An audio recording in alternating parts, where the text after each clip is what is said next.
Jawapan dulu. Betul tak? Sebab kalau cerita semua, okey, tajuk Nabi Sulaiman. Quran tak macam tu kan? Dia tak tematik tu kan? Tajuk Nabi Sulaiman, everything about Nabi Sulaiman. Tajuk Nabi Musa, tak? Sikit, berhenti. Sambung kat surah lain. Surah Yusuf mesti tak Yusuf. Macam tu kan? Ada tergantung. Habis kan? Surah Yusuf agak lengkap lah tentang kisah Nabi Yusuf kan? Sebab tu ramai ustaz, syekh, dia selalu tafsir surah Yusuf. Sebab dia kata, kenapa Allah bagi detail macam ni? Sebab untuk kita faham lah. And there's many lessons from surah Yusuf. Ada satu buku dia kata 100 lessons from surah Yusuf. From surah Yusuf 100 lessons. Okay. Yusuf pun bagus tak? Ya? Surah Yusuf pun bagus tak? Apa yang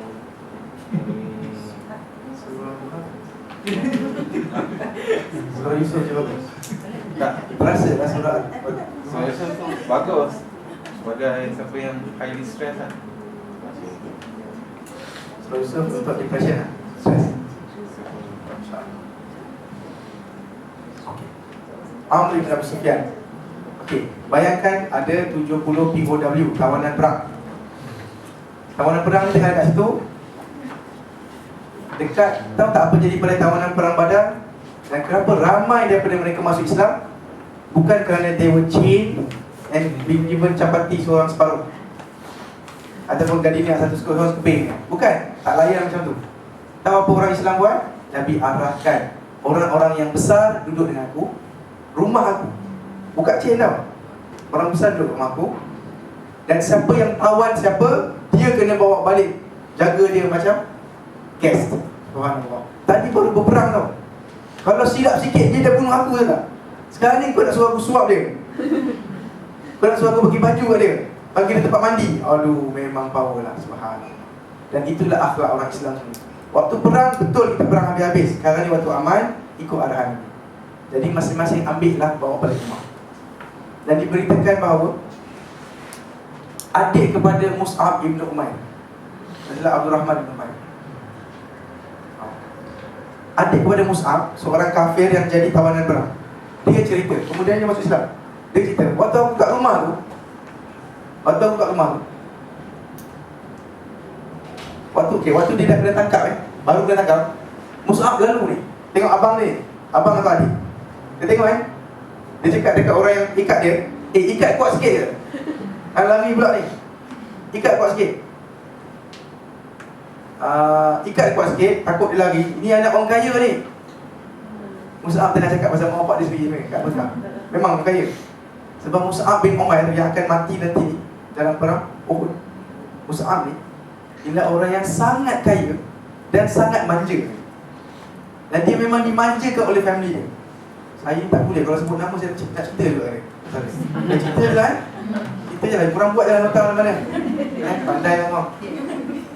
Punya kaya dan punya mak bapak dia sayang dia tak pernah pakai satu baju dua kali. Mus'ab ni dia jadi imam first. Yes.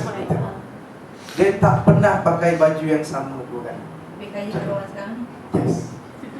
Nombor dua, sebab dia orang memang suka manjakan anak dia. Kalau dia lalu, orang tahu Mus'ab lalu. Tahu kenapa? Bau minyak wangi dia yang memang orang biasa tak boleh pakai. Wallahu alam macam mana. You faham tak? Pada kita minyak wangi is minyak wangi. Either is too strong or too soft. Pada kita simple kan? Pada diorang minyak wangi sangat important tau. Warna kuat sikit, warna lembut sikit. Faham tak?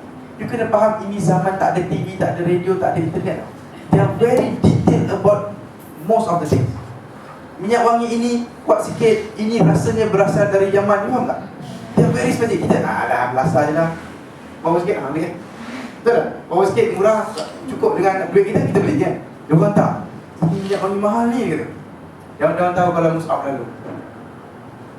Dan punyalah dimanjakan macam tu mak bapak dia ni. Bila dia masuk Islam, terbalik kisah dia. Dia dirantai dan dia disiksa.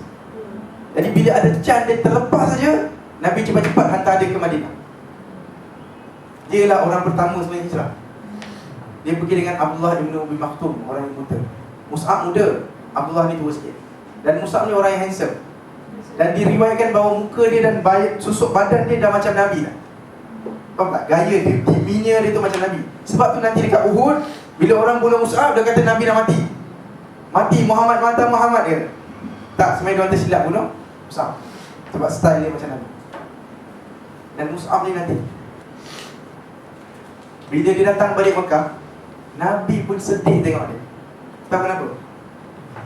Dulu dia, yes, bila dia datang Mekah, gaya dia sangat simple, cumpang-camping lah. Orang susah. Dulu kaya kan? Nabi kata Maha suci Allah yang macam jauhkan harta daripada hati manusia lah. Yang macam mendekatkan jannah pada Allah. Macam tu ada cakap. Maha suci Allah. Sebab memang betul dia akan mati sebagai orang miskin.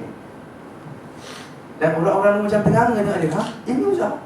Dah kurus, dah lemah nampaknya, baju pun lebih kurang aja. Tak logik ini Mus'ab. Oh, dia daripada Madinah balik ke Dia balik. Kemudian dia hijrah. Kenapa dia balik? Nabi panggil. Sebab dia pergi Madinah awal-awal, sebelum Nabi hijrah lagi. Sebelum ayat hijrah turun, Nabi dah hantar dia dengan yang perjanjian Aqabah nanti. Okay, tak ada.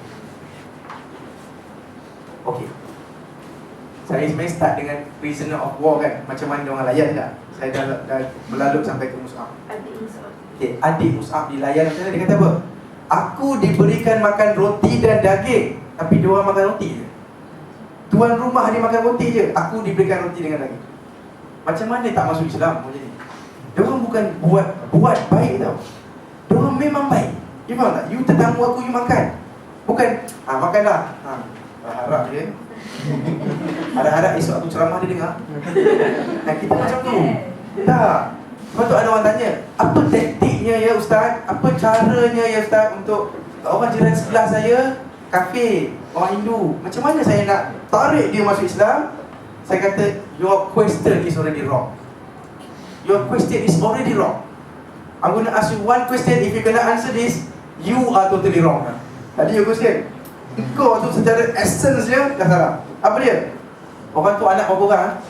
Anak nampak dia balik kerja. Kadang-kadang ada budak kata, Bapa. Tak tahu lah doktor, rasanya seorang kot. Confirm engkau belum Islam. Engkau belum Islam macam Islamnya Nabi Muhammad dan sahabatnya. Bukan Islam yang mati tu. Bukan Islam bagi pegang, bukan.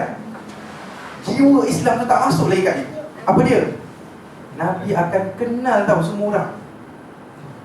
Siapa yang lalu dia Nabi akan tunjuk concern. Bukan tunjuk concern, Nabi akan concern. Dan orang tu boleh rasa bahawa Nabi genuine disayang aku. Jadi tak? Kita keluar kan? Semayang? Tak semayang ke? Kita sibuk apa tau? Nanti bila dia pergi semayang boleh cerita tau apa yang bawa. Alhamdulillah. Sebenarnya kan, inside our heart, kita ada kebanggaan bila orang masuk Islam di tangan kita. Kebanggaan dengan manusia. Astagfirullah.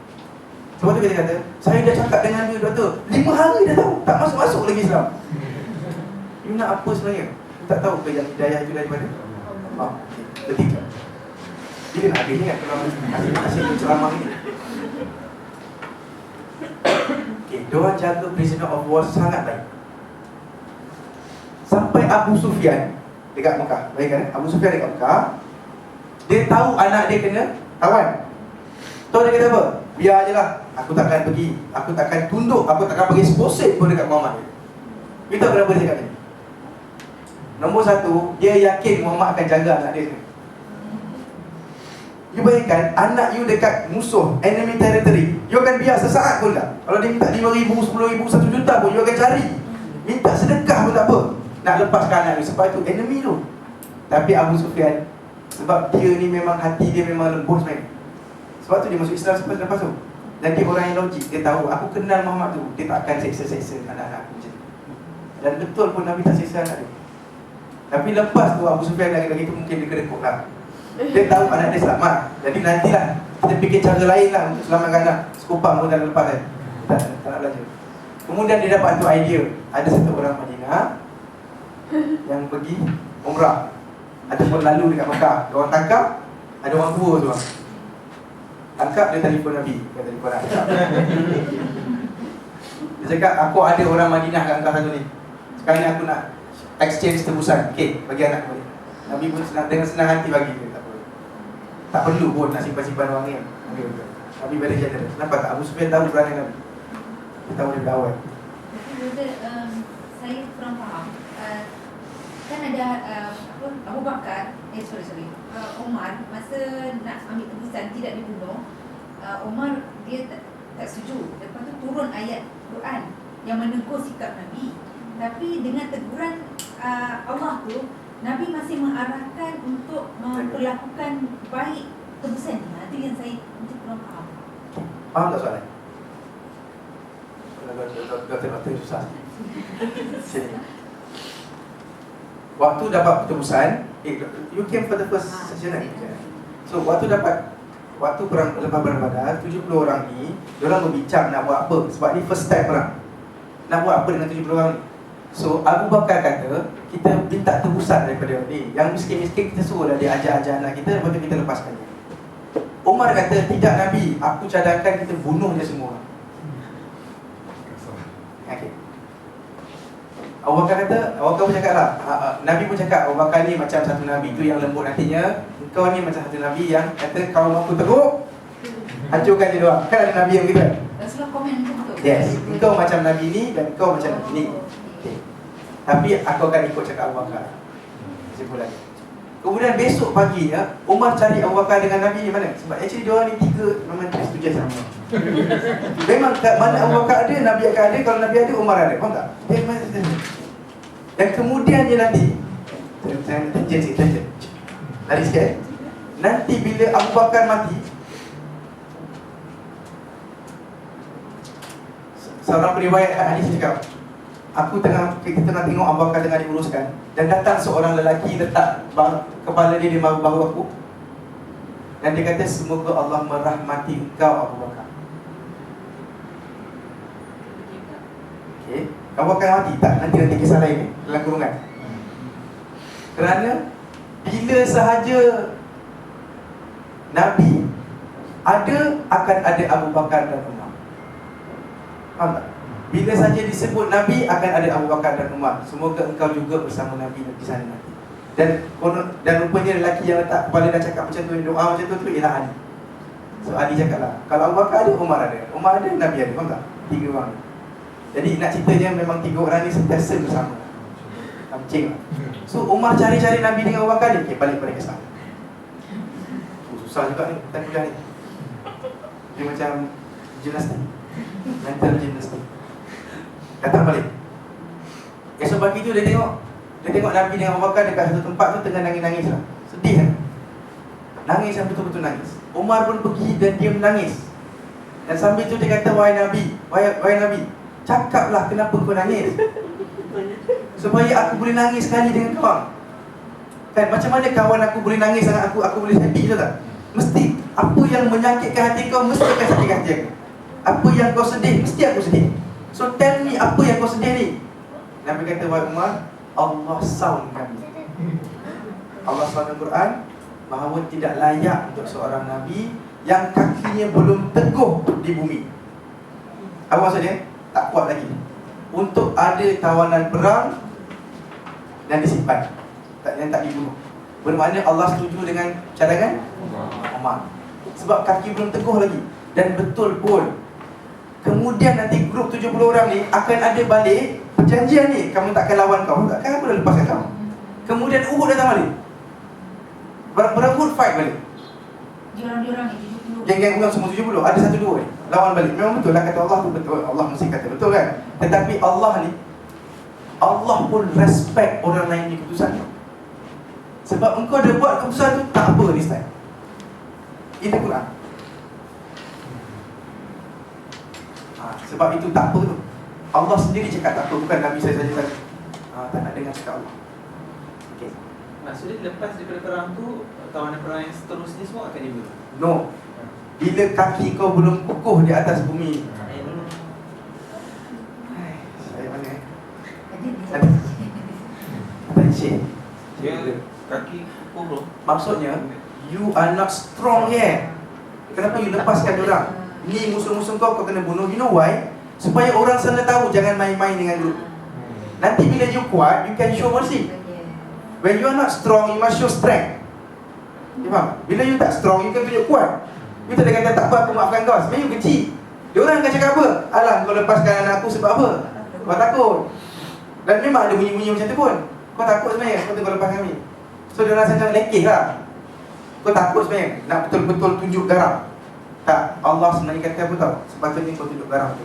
So fiqh ini kita boleh guna sampai sekarang lah. Bila kita tak kuat, kita mungkin boleh buat macam tu lah.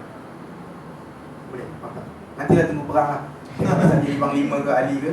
Tengok lah. Okay, faham? Cakap. So Ibn Abu Sufyan pun terlepas di Mekah. Apa jadi di Mekah? Askar pertama yang sampai dekat Mekah nak announce bahawa kita dah kalah. Dia orang tak percaya. Safwan Ibn Umayyah. Tahu tak Umayyah Ibn Khalaf siapa? Bapa dia ialah yang seksa Bilal. Okay? So Safwan ni anak dia. Bapa dia kata anak dia tak payah nak join lah perang. Anak orang kaya, ni kira anak datuk lah ni. Rupanya bapa dia pun kimak kat situ. Maka Safwan tak tahu lagi semua ni. Dia tengah duduk dekat Kaabah. Dia orang memang lepak ni tempat Kaabah tu kan. Tempat lepak dia orang memang Kaabah. Itu center point. So orang dia datang, habis kita semua dah kalah dia. Lepas tu dia sebut pula Umayyah bin Khalaf mati, Abu Jahal mati, ni Abu ni mati, Utbah mati, Utbah mati. Orang kata dia ni dah gila kot. Ada orang cerita dekat Safwan kata dia dah gila sebenarnya. Sebenarnya dia happy sangat. Dia happy sangat yang kita dah menang. Lepas tu dia cakap benda-benda mengarut. You know, there's hysteria yang elated lah kononnya. Gila sebenarnya. Kau cuba tanya dia, Safwan mati tak dalam perang? You faham tak? Punya gilanya dia. Dia main sebut je nama. Rasa je sebenarnya. Kau tanya dia, Safwan mati tak?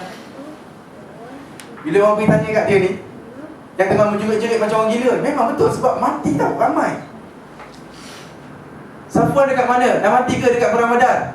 Safwan ada dekat Kaabah tu. Dia nampak. You faham tak? Dia kat situ. Dia orang nak cuba buktikan yang dia gila. Safwan tengah duduk kat situ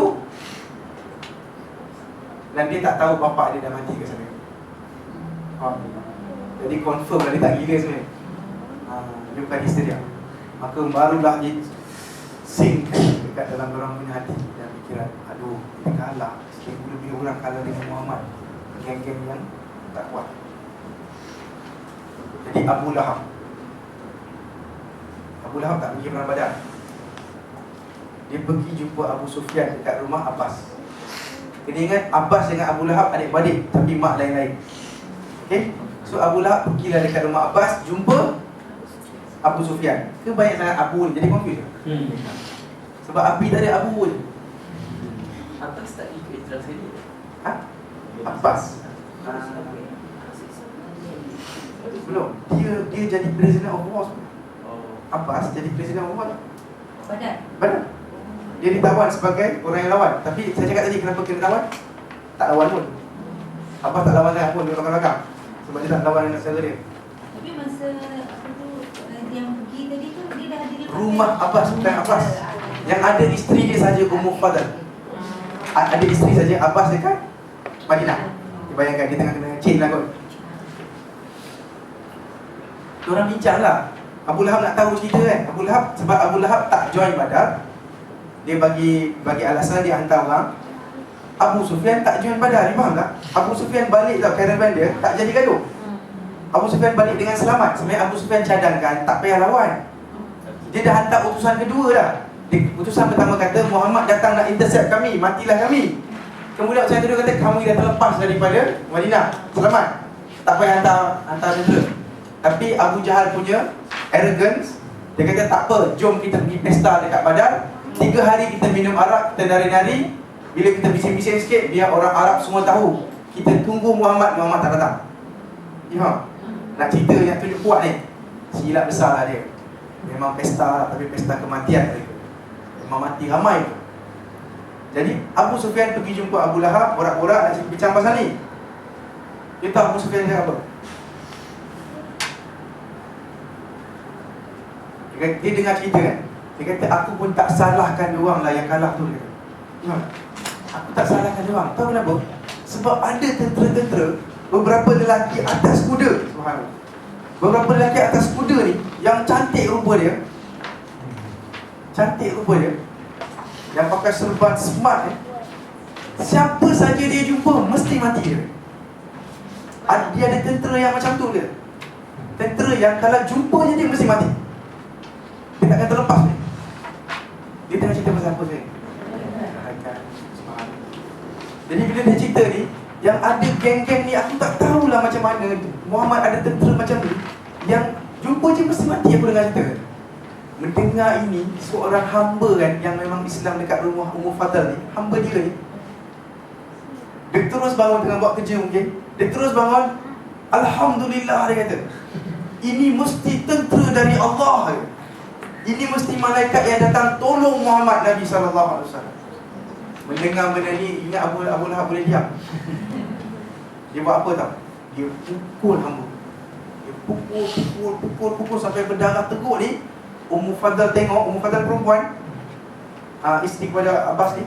Dia tengok orang pukul, dia tak nak buat apa. Dia ambil satu kayu, dia hentak kepala Abu Lahab.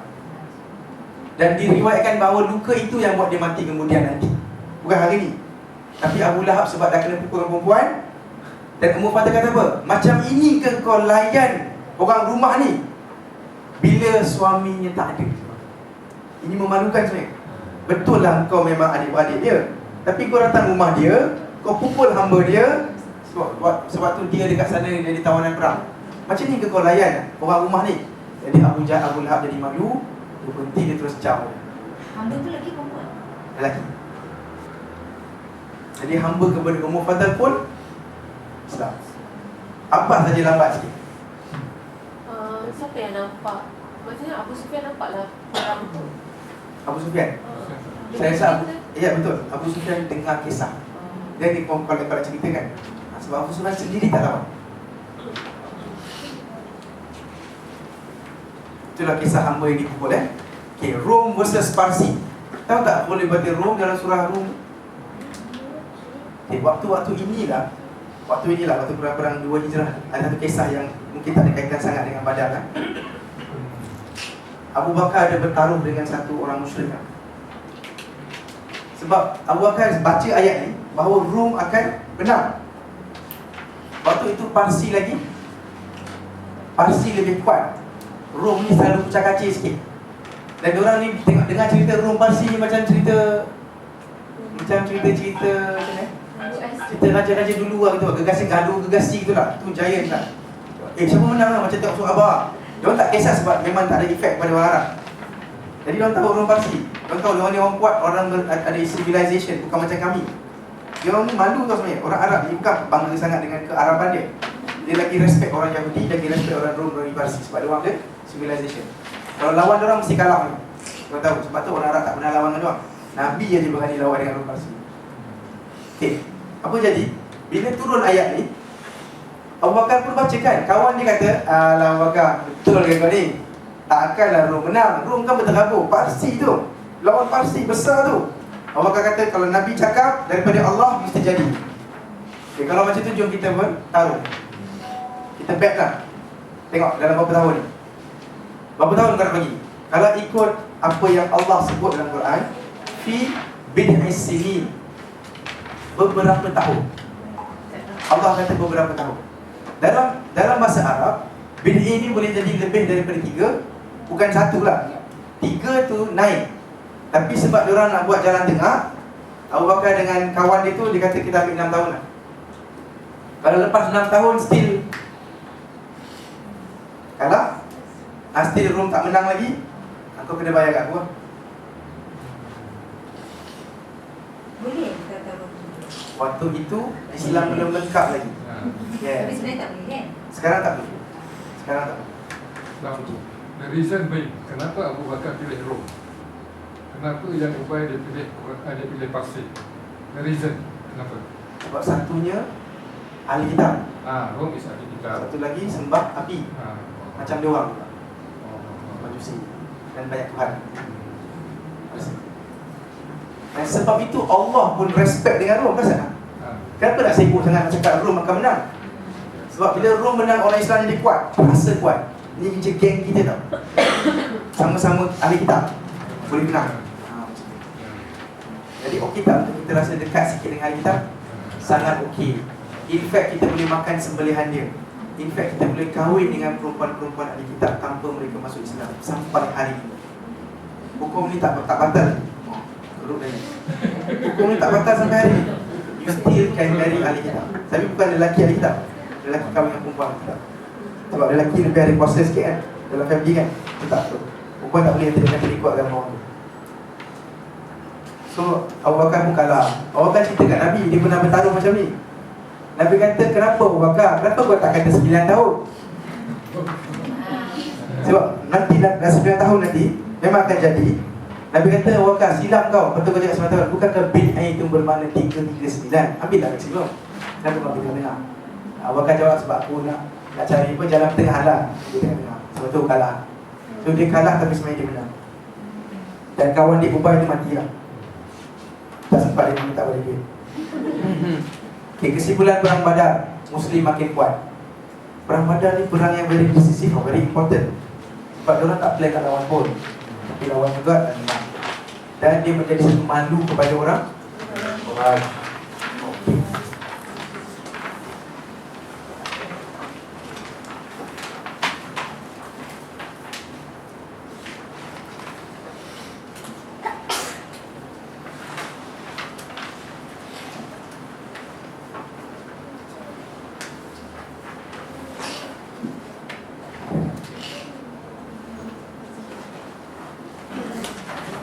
Kenapa tak ramai je orang hari tu? Dia boycott. Biasalah siri dua memanglah orang yang pertama yang semua tak semestinya boleh attend. Betul majoriti seri pertama kan. Dan orang takut nak datang seri 2. Apa cerita kan? Kalau tak attend yang pertama. Okay. Lepas tu buat seri 1 selama 5-6 seri. Kemudian baru buat seri 2. Kumpul ni sampai peminat. Okay. Selepas perang Badar, apa jadi? Okay, so far saya punya rate okey tak? Rate okey Yang tak ada habis ni. Memang kita akan sampai yang hendak lah. Kita sampai cari Haibar. Kita dah terima kan kenyataan ni? Ada siri 3 tau? Betul, dah cakap tadi? Ada kan? Ada siri 3. Sistem macam dapat sikit je. Ada siri 3 je. Padam tu korang. Tapi yang Rom tu memang kita memang Islam kalahkan dia orang juga. Bukan Islam kalahkan. Rom menang lawan Parsi. Rom menang. Rom. Parsi. Good question. Siapa tahu? Apa panggil Khosrow lah, Khosrow. Yang saya tahu yang satu nama yang famous adalah Parvez. Yang sampai sekarang orang-orang yang kalau ada daripada Pakistan, India ni, kalau ni dia suka sebut Parvez sebab memang dulu Parvez yang control India tu semua. Iran ni geng lah. Parvez Musharraf kan. Diorang ada unsur daripada Iran. Rom mengaitkan Itali. Rom ialah Itali lah. Itali. Boleh bayangkan Vatikan. Okay. Ada happy ke apa? Gembira kan? Alhamdulillah. Mira kau menang. Gembira sebab perang Badar. Tapi kan nanti Adakah sebenarnya Rom ni memang Rom tadi itu waktu Eropah? Because ada one of the kuliah agak lah dia hadis sebagai sahabat di wafat sorry Islam dia syurah sahabat dia cakap Rom ni not the Rome. yes Not the Rom yang Okay, macam ni. Ada tak? Belakang sekali. kita yang anggap Rom tu because later on ada bandar Rom Itali but actually Rom tu adalah sebenarnya the whole Europe Byzantine. Dan memang betul jauh daripada Itali Byzantine.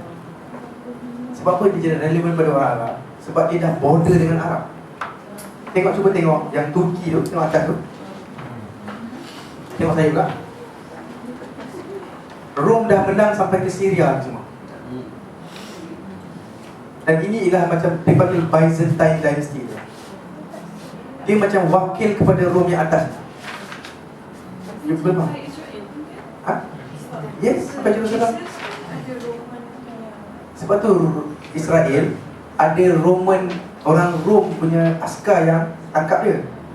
Walaupun dia jauh sebenarnya daripada Itali tau. Itali atas lagi. Itali lah kita bagi Rom dengan negara. Yes, sebab Rom juga. So kekuasaan dia tu jauh. Jadi kat sana tu di area sini dia panggil Byzantine. Sebab tu dia suka lawan dengan Parsi sebab dekat, nampak? Rom kat sini, Iran kat Iran. Nampak tak Iran? So kau sana aku sini satu gaduh lah. Perasan tak kita tak sibuk gaduh dengan Obama? Sebab dia tak ada kat sini. Betul tak? Kita musuh dengan sama-sama orang Islam kan? Betul tak kita tak marah dengan orang lain? Sebab dekat, tengok muka je marah. Nampak dia suka letak stokin atas katil lah. Apa lah kan? Saya ada gaduh. Suami isteri paling banyak gaduh kan? Sebab dekat. Lagi dekat, lagi buat gaduh. Tak, lepas sirah. Lepas sirah tak buat? Allah. Okey, jom jalan-jalan. Boleh? Boleh Dia faham sikit lah insyaAllah. Kebetulan saya bukan pakar sejarah kan. Boleh. Okey, kisah Umar Al-Jumahi. Umar Al-Jumahi ialah sepupu kepada Safwan Ibn Umayyah. Okay. Selepas ni kan kita kena ingat nama-nama ni tau. Abu Jahal dah tak payah ingat dah sebab dah mati. Dan ni akan ada a new set of names lah. Second generation dah yang hidup, iaitu anak-anak orang yang dah mati. Safwan Ibn Umayyah, anak kepada Umayyah Ibn Khalaf. Ikrimah Ibn Abu Jahal, faham-faham sendirilah anak siapa. Dan dua-dua ni alhamdulillah masuk Islam. Dan Abu Sufyan pun akan masuk Islam. Seolah-olah Allah nak bersihkan Arab ni daripada setan-setan. Yang orang-orang normal boleh fikir, boleh mendengar, Allah biarkan. Bagi dia masa sampai dia nak dengar. Nampak? Yang setan-setan yang kalau malaikat turun pun dia takkan masuk Islam, Allah kata. Set-set ni lah. Set-set yang duduk jeruk Nabi semua tak ada sebab. Gaduh tak ada sebab. Abu Jahal gaduh dengan Nabi tahu kenapa? Saya dah cerita itu kan? Hanya sebab daripada dulu lagi Bani Abdul Dar dengan Bani Hashim dah fight. Dan kami ni duk, tahu kan? Makhzum geng dengan Abdul Dar. Dan kami dah berkompet. Kalau dia bagi air kepada orang haji, kami pun bagi air. Kalau dia baik kepada tetamu, kami baik dengan tetamu. Kalau dia buat ni, kami pun buat ni. Faham tak? Dia dah fight. Padahal ni adik-beradik tak? Abdul Dar dengan Abdul Manaf adik-beradik. Anak kepada, saya tak ingat.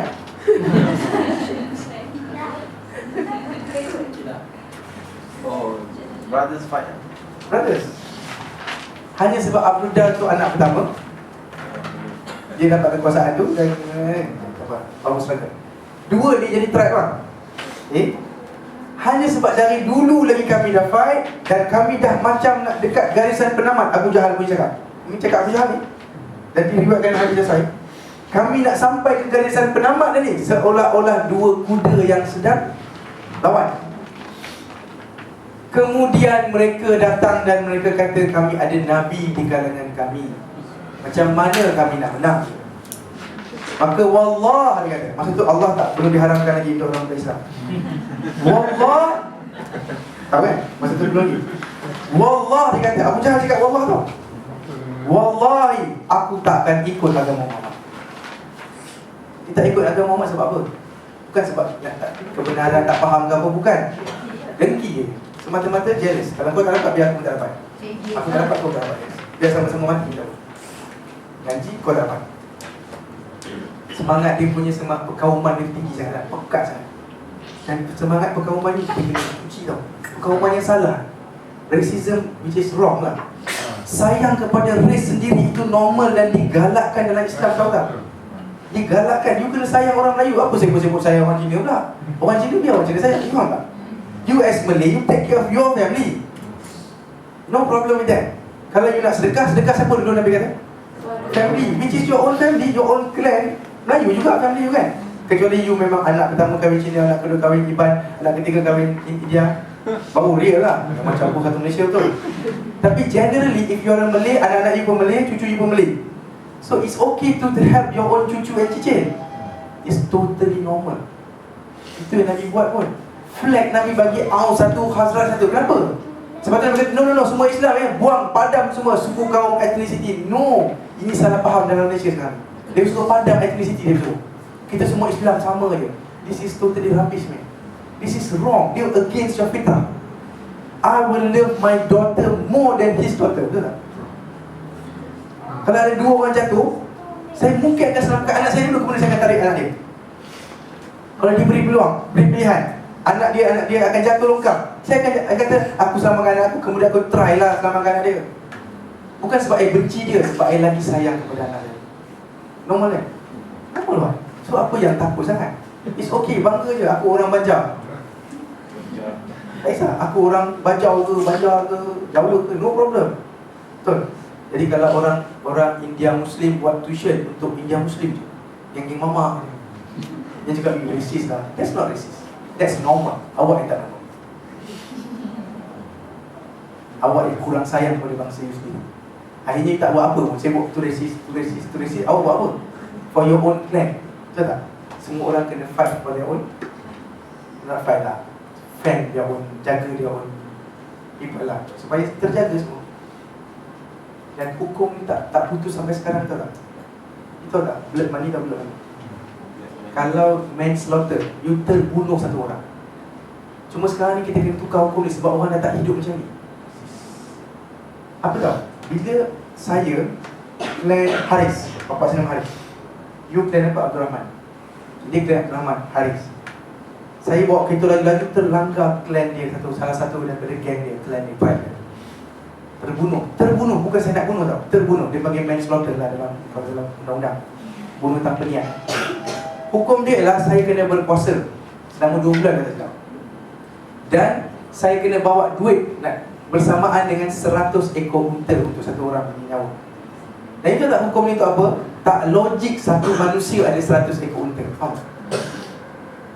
Saya Abu Lahab, Abu Jahal aja yang ada. Orang normal takkan ada. You know what? Hukum mengatakan you kena collect daripada clan you. The whole clan akan bertanggungjawab atas kematian clan seorang. Bagilah seorang seekor. Seorang seekor ke duit ke apa ke, sampai saya boleh bayarkan dia. Dan hukum tu sampai sekarang tau. Tapi susah sikit nak buat tu lah. Sebab kita dah hidup tanpa tahu siapa datuk kita pun. Tak? Sepupu kita mungkin duduk satu taman, tak tahu. Dah lepas 15 tahun, oh sepupu, bapa, Assalamualaikum. Habis, sepupu tu. Habis, sebab apa? Kita dah hidup individual. Hidup dekat seorang-seorang, duduk dekat kondo, berpagar tu. Orang nak jumpa pun kalau diam, tak tahu. Masjid tak pergi. Kita hidup macam tu. Alhamdulillah, saya ni banyak bukti. Tapi perbezaan saya ada logik tak? Terasa tak? Tak terasa? Saya sendiri pun terasa apa yang saya cakap. Okey. Okey. Kemudian Umair, sepupu Safwan. Dia duduk-duduk dengan Safwan. Dia kata teruk lah. Umair ni punya anak kena tawan Dia borak-borak dengan Safwan. Dia kata kalau you know something, I don't care about my son. Aku tak kisah pasal anak aku. Kalau aku ni ada orang nak jaga family aku ni, dengan Safwan sepupu tu. Kalau ada orang nak jaga family aku ni diorang memang suka cakap besar tau. Tapi kadang-kadang diorang buat. Sebab diorang dah sangkut cakap, diorang buat. Hamzah tu silap-silap cakap ke? Itu Islam. Sebab dia kata aku akan ikut agama Nabi Muhammad. Tu dia ikut. Terasa tak boleh. So dia kata Umair ni, kalau lah ada orang jaga anak bini aku ni, jaga dia dan janji nak jaga, aku akan pergi dekat Madinah seorang-seorang, aku akan bunuh Muhammad. Dia dah buat banyak keburukan untuk orang kita. Aku akan bunuh dia. I don't care about my son. Kalau dia kena bunuh, lepas tu lantak dia, tapi aku akan bunuh dia. Aku akan jadi the assassin lah. Safwan senang je, kau nak pergi? Cantik. Nah, aku jaga family kau. Sebab Safwan tak nak buat kerja macam ni. Anak raja, kau nak buat? Cantik. Go, aku jaga anak bini kau. Sangkut. Okey, aku jaga anak bini kau. Aku janji diorang akan hidup sampai okey, sampai mati dengan hati aku ni. Okay, now you want to go lah? Dia kata okey, aku pergi. Dia cakap kan, dia buat apa? Dia racun dia punya pedang. Racun seracun-racun dia. Tak tahu apa dia punya ingredient dia, yang kalau kena sikit pun, walaupun cik, 2-3 hari matilah kau. Dia kecil bajet, dia tak boleh tebas kepala Nabi lah. Dia bajet dia tak boleh buat sebab ramai orang tak boleh Nabi. Sikit kena ikut lah. Dia pun pakai lah pedang dia. Dan pedang dia tak nampak macam besar sangat lah. Bukan macam perang lah. Dia Dia pun pergilah ke Madinah. On the way Madinah, on the way ke Madinah, Umar dapat tahu. Dia kata ini musuh Allah ni kata. Faham tak? Dia kenal. Dia pun terus pegang dia, kau nak gimana? Aku nak jumpa Muhammad ni, sebab aku nak tebus anak aku. Nampak dia tipu. Orang kata aku tak percaya. Tak nak tebus anak aku je. Apa aku buat? Dia datang kat enemy territory je ni kan? Bahaya kan? Akhirnya Umar kata okey, tapi ikut aku. Umar pegang senjata dia lah. Itu hak dia kan, senjata dia. Dan Umar escort dia sampai Nabi. Dan Nabi sambil-sambil on the way tu Nabi cakap dekat sahabat lain, I sense some problem with this guy. Aku nampak muka pengkhianatan kat situ. Dan memang betul ada pengkhianatan. Dia jumpa Nabi. Dia kata, Muhammad, dia tak akan panggil Nabi kan, Muhammad, aku nak tebus anak aku, ini boleh tak tebus anak aku? Aku datang untuk tebus anak aku, boleh tak kau bagi aku? Nabi kata, aku tak percaya engkau ada niat lain. Dia kata, kenapa ada niat lain pula? Aku datang seorang, apa aku boleh buat dekat tentera kau yang baru menang ni, ramai-ramai? Tu pedang tu dia. Ni mungkin Nabi dapat wahyu lah. Memang dapat wahyu. Nabi takkan tahu benda lain tanpa wahyu kan? Tu pedang kau tu. Dia kata, wahai Muhammad, apalah sangat pedang ni berbanding kemenangan korang tu. Kau keliling kau ni ada askar tak? Tengok tak? Apalah sangat aku nak lawan seorang-seorang, mati aku punya.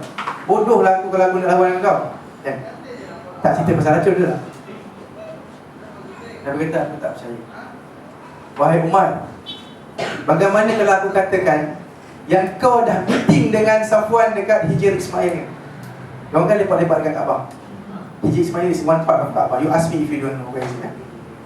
Kau lepak kat Hijr Ismail, apa yang kau bincang dengan Safwan tu? Mendengar ini, Umar terus cakap, Asyhadu an la ilaha illallah, asyhadu anna Muhammadan Rasulullah. Memang betul lah ini Nabi. Tak logik untuk siapa pun tahu perjanjian aku dengan Safwan. Tak logik. Betul lah kau Rasul. Maka Umar masuk Islam sebab plan nak bunuh Nabi. Dan apa yang dia buat tu sangat kecil sebenarnya. Dia tak kisah pasal anak dia pun. Nak bunuh Nabi dalam keadaan tenang, tidak perang. Okey. Habis cerita Umar. Dan Umar inilah akan menjadi penyebab kepada masuknya Islam siapa? Sepupu dia siapa? Safwan bin Umayyah. Dan nanti Safwan akan lari Fatu Mekah nanti. Umar yang akan kejar dia, cakap, jangan takut, kau ikut je, Muhammad bukan perangai yang macam kau ingat. Kalau kau cakap sorry, dia akan mampunkan. Safwan kata tak boleh, aku dah buat banyak salah dah dengan dia, mesti dia akan bunuh aku. Umar kata tak, kau tak masuk dalam list yang kena bunuh pun. Aku bagi perjanjian. Dia kata tak. Umar buat apa? Dia balik jumpa Nabi, Nabi bagi aku satu jaminan. Nabi bagi dekat dia kedai Nabi ke serban Nabi. Nak katakan ni from me lah. Perjanjian lah. Perjanjian perlindungan lah. Janji. So, bagi kat dia, tengok ni aku bawa ni Nabi punya barang ni. Dia cakap, okay, come follow me. Maka Safwan pun follow. Dan dia pun tak masuk Islam lagi tau. Ni semua anak-anak raja yang pandai-pandai ni, anak-anak Datuk ni. Dia kata, wahai Muhammad, bagi aku 2 bulan untuk ikut. Subhanallah. Dalam keadaan macam tu pun dia masih truthful. Itu dah orang Arab. Orang Arab truthful. Kita akan tengok macam mana truthfulnya Abu Sufyan. Dia akan cakap apa yang dia rasa. Dia tak akan macam sugarcoat tipu-tipu tak. Sebab tu bila treasury ni orang Arab tak diterima. Bila kau kona-kona aku tak diterima, aku bunuh kau. Sebab kita semua straight. Sebab tu sampai sekarang orang straight forward. Bergaduh pasal warna kereta. Bergaduh pasal tak shawarma sini lagi sedap, shawarma sana. Kebab sini lagi sedap. Apa nak gaduh? Sampai hari ni juga tengok orang Arab kalau gaduh. Bukan gaduh, sama-sama adik-adik kan, kawan-kawan. Macam gaduh, tengok cerita apa? Kalau tanya dia kan, kebab sini lagi sedap dia tak setuju.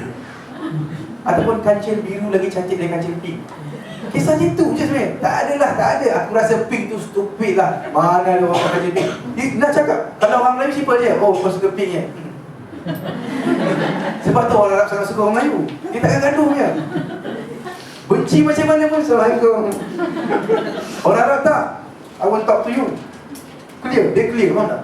Orang Arab dia clear, orang Melayu tak. Tak pernah. Mana dia bagus sebenarnya? Wallahualam, ambil strike a balance lah. Dan jangan menipu.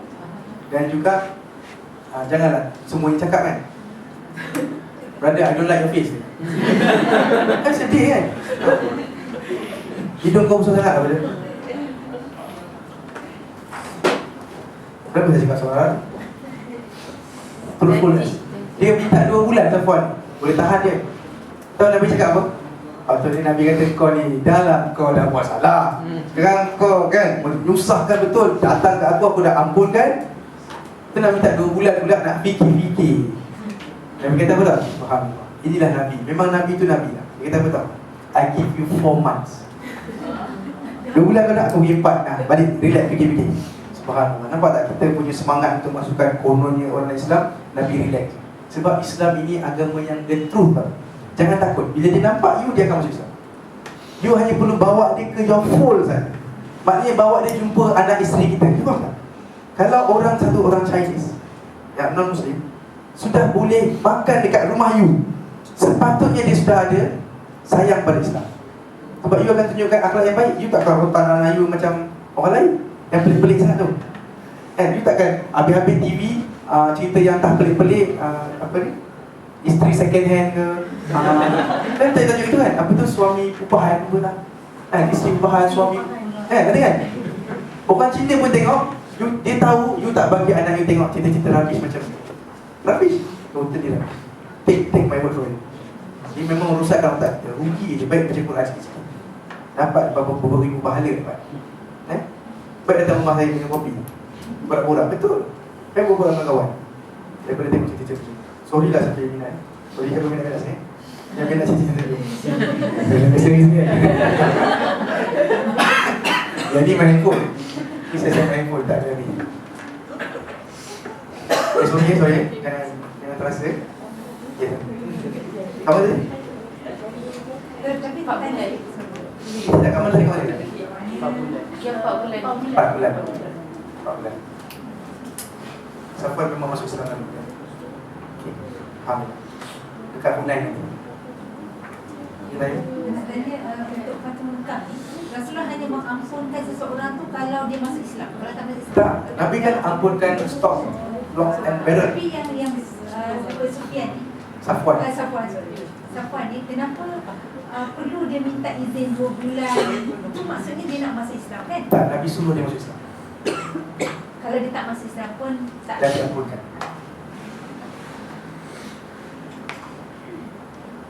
Ini. Mana tadi? Bayi kain kau. Nak break ke apa tak?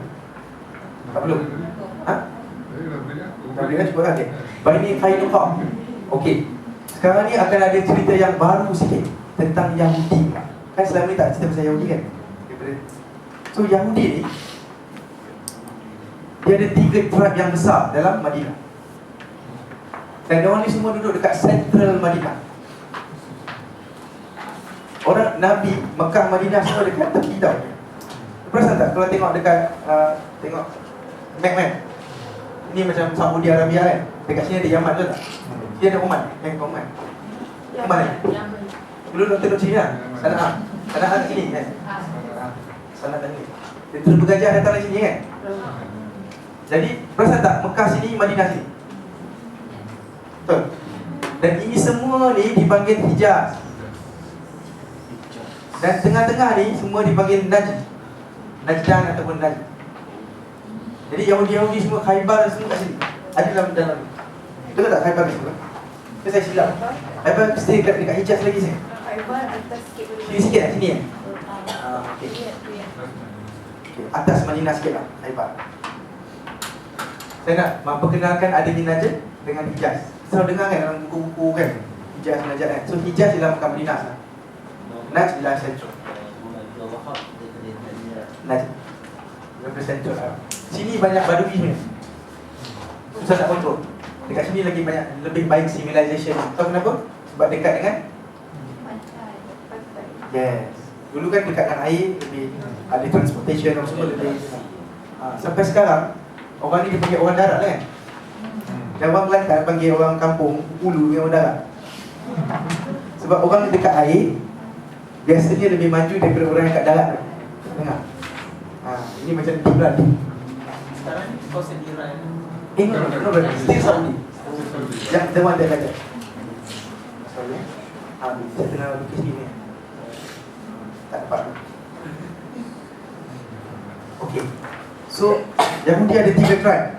Nombor 1, Bani Qainuqa. Sampai hafal lah Kemudian Bani Nadir, kemudian Bani Quraiza. Ini 3 main tribes of Yahudi. Bila orang Yahudi datang Saudi sebenarnya, apa kaitan Yahudi dengan ke Arab? Kan Yahudi berasal dari Kota Utara kan, iaitu Jerusalem. So ada beberapa teori. Salah satu teori ialah mereka ini ialah Yahudi daripada Yaman dulu, yang travel sampai Madinah dan dulu 300-400 tahun sebelum Nabi punya dakwah. Ini semua teori, susah cari, susah nak cuba jawapannya. Ada orang kata Nabi Musa hantar mereka sebab Nabi Musa kata akan ada satu Nabi yang akan lahir daripada dalam date prison, lahir di dalam kebun-kebun dates, kebun kurma. Maknanya area sini ialah kebun kurma. Sebab betul Madinah lebih banyak kurma daripada Mekah. Tahu kan kalau kurma Madinah kan, Ajwa semua kan, dan memang dia famous pasal kurma daripada dulu sampai sekarang. Mekah famous dengan barang-barang buatan China. Betul tak? Memang dari dulu lagi Mekah macam tu, sebab dia pusat perniagaan. Okay. Alright, so Bani Qainuqa ialah satu tribe yang akan Nabi settlekan awal-awal. Apa jadi pada mereka? Bila Nabi balik daripada Badar, bila Nabi bincang-bincang dengan orang pasal ajak diorang masuk Islam semua tu, Bani Qainuqa antara ketua-ketua dia Yahudi ni, dan perangai Yahudi beza dengan kita perangai Yahudi beza dengan orang Arab. You akan tengok nanti. Orang Arab lain, kalau fight daripada depan. Yahudi ni tipu, dia main tipu. Qainuqa ni kalau ikut perjanjian Madinah, diorang terima Nabi sebagai Nabi. Nabi sebagai ketua. Ada perjanjian, sign semua, memang sign properly. Tapi bila Nabi duk dakwah-dakwah kat dia, ala Nabi dia kata, Muhammad, kau jangan action sangat lah. Kau action, kau cakap banyak sebab kau menang Badar kan. You know what? You have not fought real man yet. Kau belum lawan dengan lelaki sejati lagi. Itu semua set-set lemah kan. Kau belum lawan dengan, dalam kurungan, kau belum lawan kami lagi. Sebab tu kau bangga sangat. Dan sebab tu kau menang. Ini cakap yang tak boleh terima lah. Okey. Apa? Satu lagi kisah pula tu. Ada seorang perempuan muslimah. Pasar-pasar memang dikontrol oleh siapa? Yahudi. Memang dia dari dulu lagi suka bisnes. Dan dia suka buat loan. Okay? So pasar ni memang penuh dengan wadah. Seorang perempuan muslimah beli barang, dia berniaga ke apa tak, kemudian dapat duit cukup lebih, dia nak beli emas. Dia masuk kedai emas. Masuk kedai emas, dia tutup kepala. Ini ayat hijab belum turun lagi tau. Tapi orang Arab memang tutup kepala dah. Sebab tu dalam Quran nanti Allah akan cakap, maka labuhkanlah sampai ke dada kamu. Sebab tutup kepala dah maklum dah, it's understood. Perempuan merdeka memang tutup kepala. Cuma dia tutup macam ni, macam ustazah zaman dulu. 70s kan, ikat gitu kan. Itu. Kemudian sebab tu Allah kena kata, maka labuhkanlah khimar kamu ila juyubihinna, sampai ke juyub kamu, itu poket kamu tu dah diseret. Okay. So diorang dah tutup kepala. Jadi orang Yahudi ni kata apa? Probably orang perempuan Yahudi tak tutup kepala pun. Dan logically perempuan Yahudi lagi seksi. Saya akan cakap kemudian siapa yang rajin tanya ni tanya nanti. Dia kata buka tudung kau. Dia kata kenapa kau nak buka tudung? Aku nak beli barang je, apa buka tudung ni? Buka tudung sebab dia seorang, dia perempuan dia seorang. Buka tudung. Dia paksa-paksa perempuan buka tudung. Perempuan tu nak pergi lah kan, tak jadilah beli kat dia. Bila nak pergi, lelaki tu hijab baju dia, maka terbuka aurat dia. Dia pergi tu, baju dia tertanggal. Malu kan. Jadi ada beberapa orang Islam yang nampak. Salah seorang orang Islam yang nampak, tak disebut nama dia, radhiyallahu anhu, seorang sahabat Nabi Ansar. Dia terus jumpa siapa yang buat tu, dia tebas kepala dia. Kau malukan perempuan muslimah. Subhanallah. Tak ada kaitan lah, bukan balik dia. Ini perempuan muslimah, kau malukan dia. Tebas kepala dia. Tapi dia tebas kepala dekat mana? Dekat market. Memang tempat bayi Qainuqa ni. Maka diorang semua kerumun dia, bunuh, habis, hancur dia Pak Muhammad. Jadi apa yang Nabi buat? Nabi hantar utusan kepada Bani Qainuqa, batal perjanjian yang Madinah. Tak ada perjanjian dengan kau lagi, Bani Qainuqa. Batal perjanjian. Nabi kepung selama 2 minggu, setengah bulan. Nabi kata serah diri. Itu je arahan Nabi. Kau semua keluar daripada kubu dan serah diri. Before that, kena faham, orang Yahudi cara hidup dia dekat Arab lain sikit tau. Diorang ada kubu. Diorang macam dah bersedia untuk lawan daripada awal. Daripada beratus tahun, macam ancestor diorang suka duduk macam apartment lah. Jadi kita semua jangan sibuk duduk. Tak ada kata. Diorang dah biasa duduk dalam kubu lah. Sebab diorang memang jadi paranoid dari dulu. Sebab perangai dia buruk, jadi dia paranoid dengan orang lain. Dia selalu tipu orang, takut orang tipu dia. Jadi apa-apa pun boleh buka sikit je. Siapa tu? Okey, aku keluar. Dia faham tak? Diorang ada gate tau. Jadi community berpagar lama dah ada. Yang kita cuba-cuba beli rumah kan, community berpagar kan? Memang ada pengawal saja. Ada gate untuk kampung diorang. Kubu buat pergi tinggi. So apa diorang buat? Diorang duduk dalam kubu diorang. Itu sebab tu Nabi kena kepung 2 minggu. Sebab kubu nak pecah macam mana? Diorang duduk dalam kubu, ada walls. Dan bila kepung-kepung tu, diorang dah bajet dah. Kalau Nabi kepung, serah diri, apa akan jadi? Betul? Ataupun Nabi akan serang diorang. So semua orang dalam keadaan puzzle lah. Nabi akan buat apa dengan diorang kalau diorang serah diri? Sebab tu diorang tak berani serah diri. Datang Abdullah ibn Ubay. Yang kena faham, Aus dan Khazraj dulunya everyday bergaduh. Aus versus Khazraj. Satu perang, namanya perang Bu'ad. Aus, Khazraj bergaduh. Kalau letak, perasan tak kalau dekat lagi kau gaduh? Perasan tak Khazraj tak gaduh dengan orang Mekah? Sebab dia orang Madinah. Jadi dia akan gaduh dengan Madinah juga. Jadi Yahudi ni, dia akan sokong. Ada tribe Yahudi yang sokong Aus, ada yang sokong Khazraj, bagi senjata dan sebagainya. Sampai hari ni dia buat pamer. Sampai hari ni dia buat pamer. Dia tak gaduh betul, tapi dia tolong, dia fuel je. Padahal dia boleh kata, ini bukan urusan aku, kau jangan gaduh lah. Apa nak gaduh Madinah ni, kau musuh sangat pun. Tak, dia fuel. Sebab tu bisnes dia lagi power. Sampai sekarang kan, jual senjata. Jadi Khazraj ini, Abdullah bin Ubay from Khazraj. Okay, Abdullah bin Ubay terus jumpa Nabi. Nabi lepaskan dia orang. Sebab kena ingat, Abdullah bin Ubay dah macam nak dekat jadi raja untuk Madinah. Famousnya dia, orang semua dah respect dia, sampai dia dah jadi ketua. Bila nak dekat jadi ketua je, tiba-tiba Nabi datang hijrah. Lepas tu dia panas sangat. Lepas tu dia sangat sakit hati dengan Nabi. Sebab aku nak dekat jadi ketua. Korang banyak tulis nota? Ya. Dah macam kita pergi sahab. Tak apalah, nanti akan ada recorder kan kalau nak cari balik kan. Buat point je lah jangan cakap doktor bercakap dan kalau nak buat shorthand yang akan cuma jangan sebut. That's je Macam saya buat nota ni je, nota perangai sekali ni. Kalau orang lain dapat dia tak ada perangai pun. Kecuali orang datang kelas kan. Pada muka dia orang. Abdullah bin Ubay hendak menunjukkan nak balas budi diorang lah. Dulu diorang banyak tolong dia. So dia jumpa Nabi, dia kata Muhammad, please lepaskan diorang. Nabi diam. Waktu tu Nabi dah pakai baju perang tau. 2 minggu dah tunggu ni pakai baju perang. Baju perang Nabi macam chains lah, chains. Dia boleh bayangkan ada chain lah. Okay? Lepaskan diorang. Wahai Nabi Muhammad, please lah lepaskan diorang. Sebab diorang dulu tolong aku banyak. Aku takut kalau kau buat apa-apa kat diorang, bencana akan datang daripada langit. Sebab diorang ni orang yang okey benar. Yalah, Abdul Ubay memang geng dia orang yang macam tu juga lah. Okey lah pada pendapat dia sebab tolong dia dulu berperang lawan dengan Aus. Dia okey, please lepaskan diorang ni. Diorang banyak tolong aku, sekarang aku nak tunjuk balik budi aku lah apa-apa. Dia paksa Nabi diam je. Sebab dengan Abdullah bin Ubay ni Nabi ada problem sikit sebenarnya. Sebab dia ni dihormati oleh orang dan Nabi baru datang. Jadi Nabi ada sikit soft spot lah dengan dia.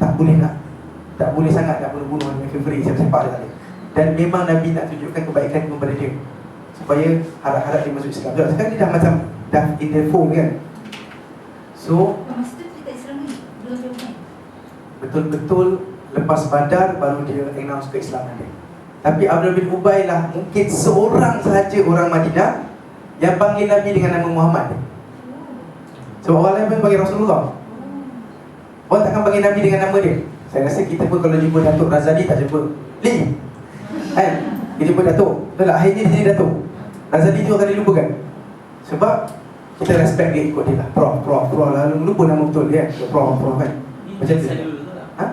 Ini bin Salul, Abdullah bin Ubay yang kita kata ketua munafik. Dia lah orang. Okay? Dia masuk Islam waktu Badar. Sebab dia tengok kemenangan, tak ada apa-apa. Oh, Muhammad memang kuat lah. Waktu Nabi hijrah, dia tak masuk Islam lagi. Masuk Islam. Tapi bila dia dah Islam pun dia tetap panggil nama Muhammad. Yes. Dan Nabi tak boleh buat apa sangat dia. Sorry, dia apa? Dia paling apa? Khazraj. Khazraj, ya tak boleh lah. Faham Boleh follow tak? Okay. Kita pendengar kurang menulis banyakkan mendengar. Okay. Dia request lama sangat. Dia paksa Nabi. Tahu dia buat apa? Dia masukkan tangan dalam baju besi dia. Masuk. Nabi kata, apa ni? Lepaskan aku. Aku tak akan lepaskan kau selagi kau tak bagi jawapan yang benar. Dia sangkutkan tangan tu.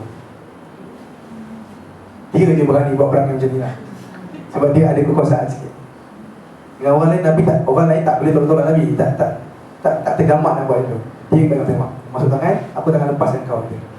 Nabi dia paksa Nabi. Saya rasa Nabi plan untuk bunuh doang. Faham tak? Bani Kainuqa ni, Nabi plan nak execute semua ni. Serah diri nak execute semua orang. Tapi sebab Abdullah bin Ubay datang, akhirnya Nabi diam je.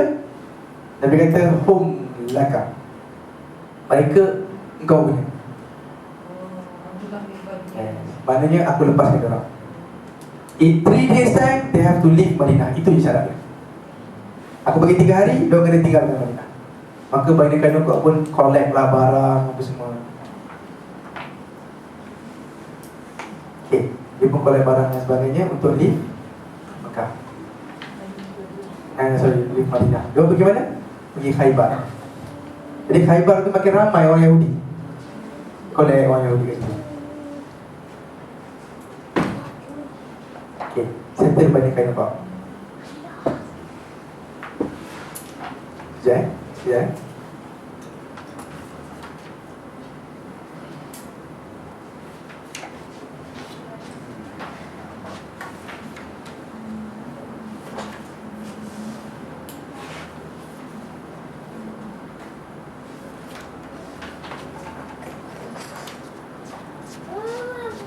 Oi.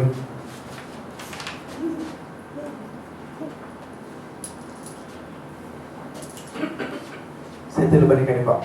Okay, kita akan break berapa je. Satu. Okay, betul. Satu solat. Makan sedap. Okay, sedikit tidbits lah sikit. Abu Sufyan bersumpah selepas Badar. Dia marah sangat. Dia sumpah, aku takkan mati sehingga aku balas dendam dengan Muhammad, sehingga aku dapat darah mereka gitu. Tu 2 minggu tak mandi. Kesian dia. Jadi kena faham, dia tengah dengar ratapan orang dia. Diorang meratap tau. Siapalah nak tolong kita lepas ni, habislah bapak aku mati. Itu meratap kan. Apa dia kan. Dan sampai sekarang orang Islam pun ada meratapnya tu. Tapi perasan tak tarian dia lain sikit. Saya tak tipu. Ini memang dari situ. Yes, pukul diri sebenarnya. Tapi dia dah stop situ. Kalau pukul nampak sangat meratap. Ingatkan Nabi, ingatkan Hussein, pukul diri. Orang Iran lagi straight, lagi gentleman, potong badan. Dia pernah tengok? Dia kata aku nak rasa penderitaan mereka. Aku sampai sekarang meratap kepada dia. Tapi sallallahu alaihi Muhammad. Kata dia begitu, mana letak ni? Pukul diri. Dan memang meratap ialah mencari-cari baju, memukul-mukul dada dan tarik-tarik rambut, dan cakap benda-benda yang tak sesuai dengan takdir Allah. Kenapa Allah ambil bapak aku? Habislah aku lepas ni. Macam takdir Allah tak terima. habislah rezeki aku, siapa nak bagi makan lepas ni, faham tak? Itu meratap. Kita pernah dengar orang meratap kan? Orang Melayu dia sangat kurang meratap macam. Sangat kurang wedding dia panggil. Dalam cerita lain Ustaz dia pun. Okey, so Abu Sufyan sakit telinga. Antara yang paling kuat meratap kau siapa? Siapa? Isteri dia. Kenapa? Sebab Utbah Ibn Rabi'ah ialah ayah kepada Hindun binti Utbah. So now we understand kenapa Hindun ada pemusuhan sangat kuat dengan orang-orang Islam sekarang ni. Bapak dia mati. Tak cukup dengan bapak tau, uncle dia mati. Dan tak cukup dengan tu, adik dia Al-Walid Ibn Utbah pun mati dalam perang tu. Kalau kita tahu 3 orang tu, awal-awal matinya 3 orang, pakcik ni dan Al-Walid. Dan sebenarnya dia agak okey kan, bapak dia agak okey, tapi sebab kena paksa, kena Perli, provok, cakap dia pengecut, dia pergi dulu mati. Kita ingat lagi kan akhiran. Okey, settle. Jadi Abu Sufyan pun tak tahan dengan ni, dia kata sumpah aku selagi tak dapat darah, awal matilah. Kemudian dengan 100 orang dia kumpul, dia masuk Madinah, dia berjaya bunuh 2 orang, rosak tanaman sikit. Dan dia boleh masuk Madinah kerana Bani Nadir yang tolong dia. Sebab dia orang tahu kan area Madinah. Bani Nadir tolong dia. Macam mana nak masuk, kat mana nak buat semua. Maka 2 orang terbunuh. Dan sebab ini nanti Bani Nadir akan kena. Sekarang ni Nabi tak cukup kuat lagi untuk buat ni. Bani Nadir akan kena nanti sebab tolong Abu Sufyan. Bani Nadir ni duduk kat Madinah juga lah. Madinah, dia duduk dekat dia. Doktor, yang Yahudi ni mana yang paling baik? Semua tu jahat? Memang jahat. Oh, zaman Nabi Yahudi ni secara umum memang jahat. Sekarang pun jahat. Jahat. Dan zaman Nabi lagi memang ada orang Yahudi masuk Islam, tapi tak ramai. Macam orang Arab, sejahat-jahat dia, majoriti masuk Islam. Yahudi sepandai-pandai dia, majoriti tak masuk Islam. Dia pandai. Sampai Allah sebut dalam Quran, ya'rifuna kama ya'rifuna abna'ahum. Mereka tahu, kenal engkau seperti mana orang kenal anak dia sendiri. Faham tak? Dia kenal sangat Nabi. Nanti kita akan tengok, orang Yahudi tengok ada tanda-tanda kenabian tau dalam buku dia, Tauratnya. Dia tengok, betul lah. Tapi dia orang Arab lah. Macam tu je. Kita lawan dia sampai mati, tak apa. Sebab dia rasa dia confident Allah takkan masukkan orang Yahudi dalam neraka selama-lamanya. Ada Quran pun ada, tidak masuk neraka kecuali sekejap. So dia orang akan cakap dengan Nabi, kami orang banyak salah, dosa memang banyak, tak ada hal. Bunuh Nabi pun tak apa. Sebab Allah akan masuk neraka sekejap je. Tapi korang semua yang bukan Yahudi, dia kira berbangsa tau. Kau tak boleh masuk Yahudi tau kan. Kau yang bukan Yahudi ni akan masuk neraka selama-lama. Itu dia punya confident. Sebab tu diorang sangat konan-konan nak hidup. Relax sebab apa? Macam mana pun Allah akan celup sekejap. Kita pun confident macam tu. Yes. Sebab itu, tapi orang yang jahat di kalangan kita bukan confident yang Allah akan tolong kita, bukan celup sekejap. Kita confident yang kita ni dah know, dah tak ada harapan je. Kebanyakan orang jahat kalau dia bincang, dia tak kata tak apa, Allah akan tolong kita juga. Dia kan cakap apa tau? Orang jahat macam aku tak ada chance syurga lah bro. Jadi atas dasar putus asa tu dia lagi jahat. Faham tak? Alang-alang berzina, berzina je dia. Faham tak? Dia kata semayang lah, walaupun kau masih minum arak, tak boleh, Allah takkan ampunkan aku. So dia rasa alang-alang. Tapi mana ada kan yang siapa minum arak berapa 40 hari tak diterima solat dia. Jadi dia dah minum, tak nak ada solat. Amalan dia tak diterima. Bukan Nabi kata jangan solat, pahala dia tak diterima. Jadi alang-alang 40 hari tak solat, jadi dosa tak solat. Salah faham tak apa. Ka'ab Ibn al-Ashraf. Boleh bagi saya break 5 minit tak? Boleh? Kita break dalam 5 minit. Pergilah makan apa yang boleh. Doktor, yang Hari ni hari pedas ke? ha? Kita saya jawab kan? Rasa anxious tu, you're not really yeah, I think thinking about what to. Boleh diagnosis.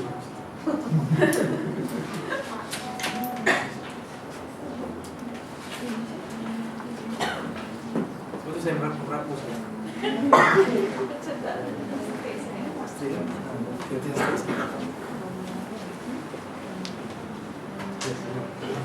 Ada banyak lagi.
Alhamdulillah, wassalatu wassalamu ala Rasulillah.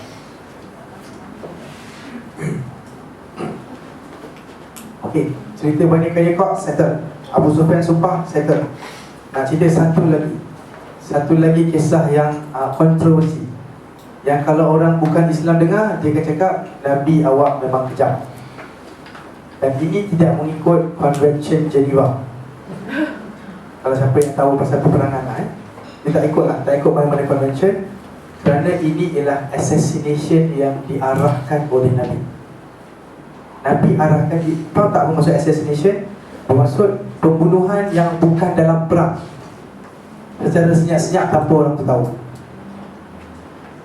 Ajak gaduh lain kan. Ini daripada sniper, mati. Assassination. Nobody knows. Okay. Kalau dalam perang tak apa kan, no problem. Right. You know what happened? Seorang lelaki bernama Ka'ab Ibn Ashraf. Dia ni, lineage dia macam ni.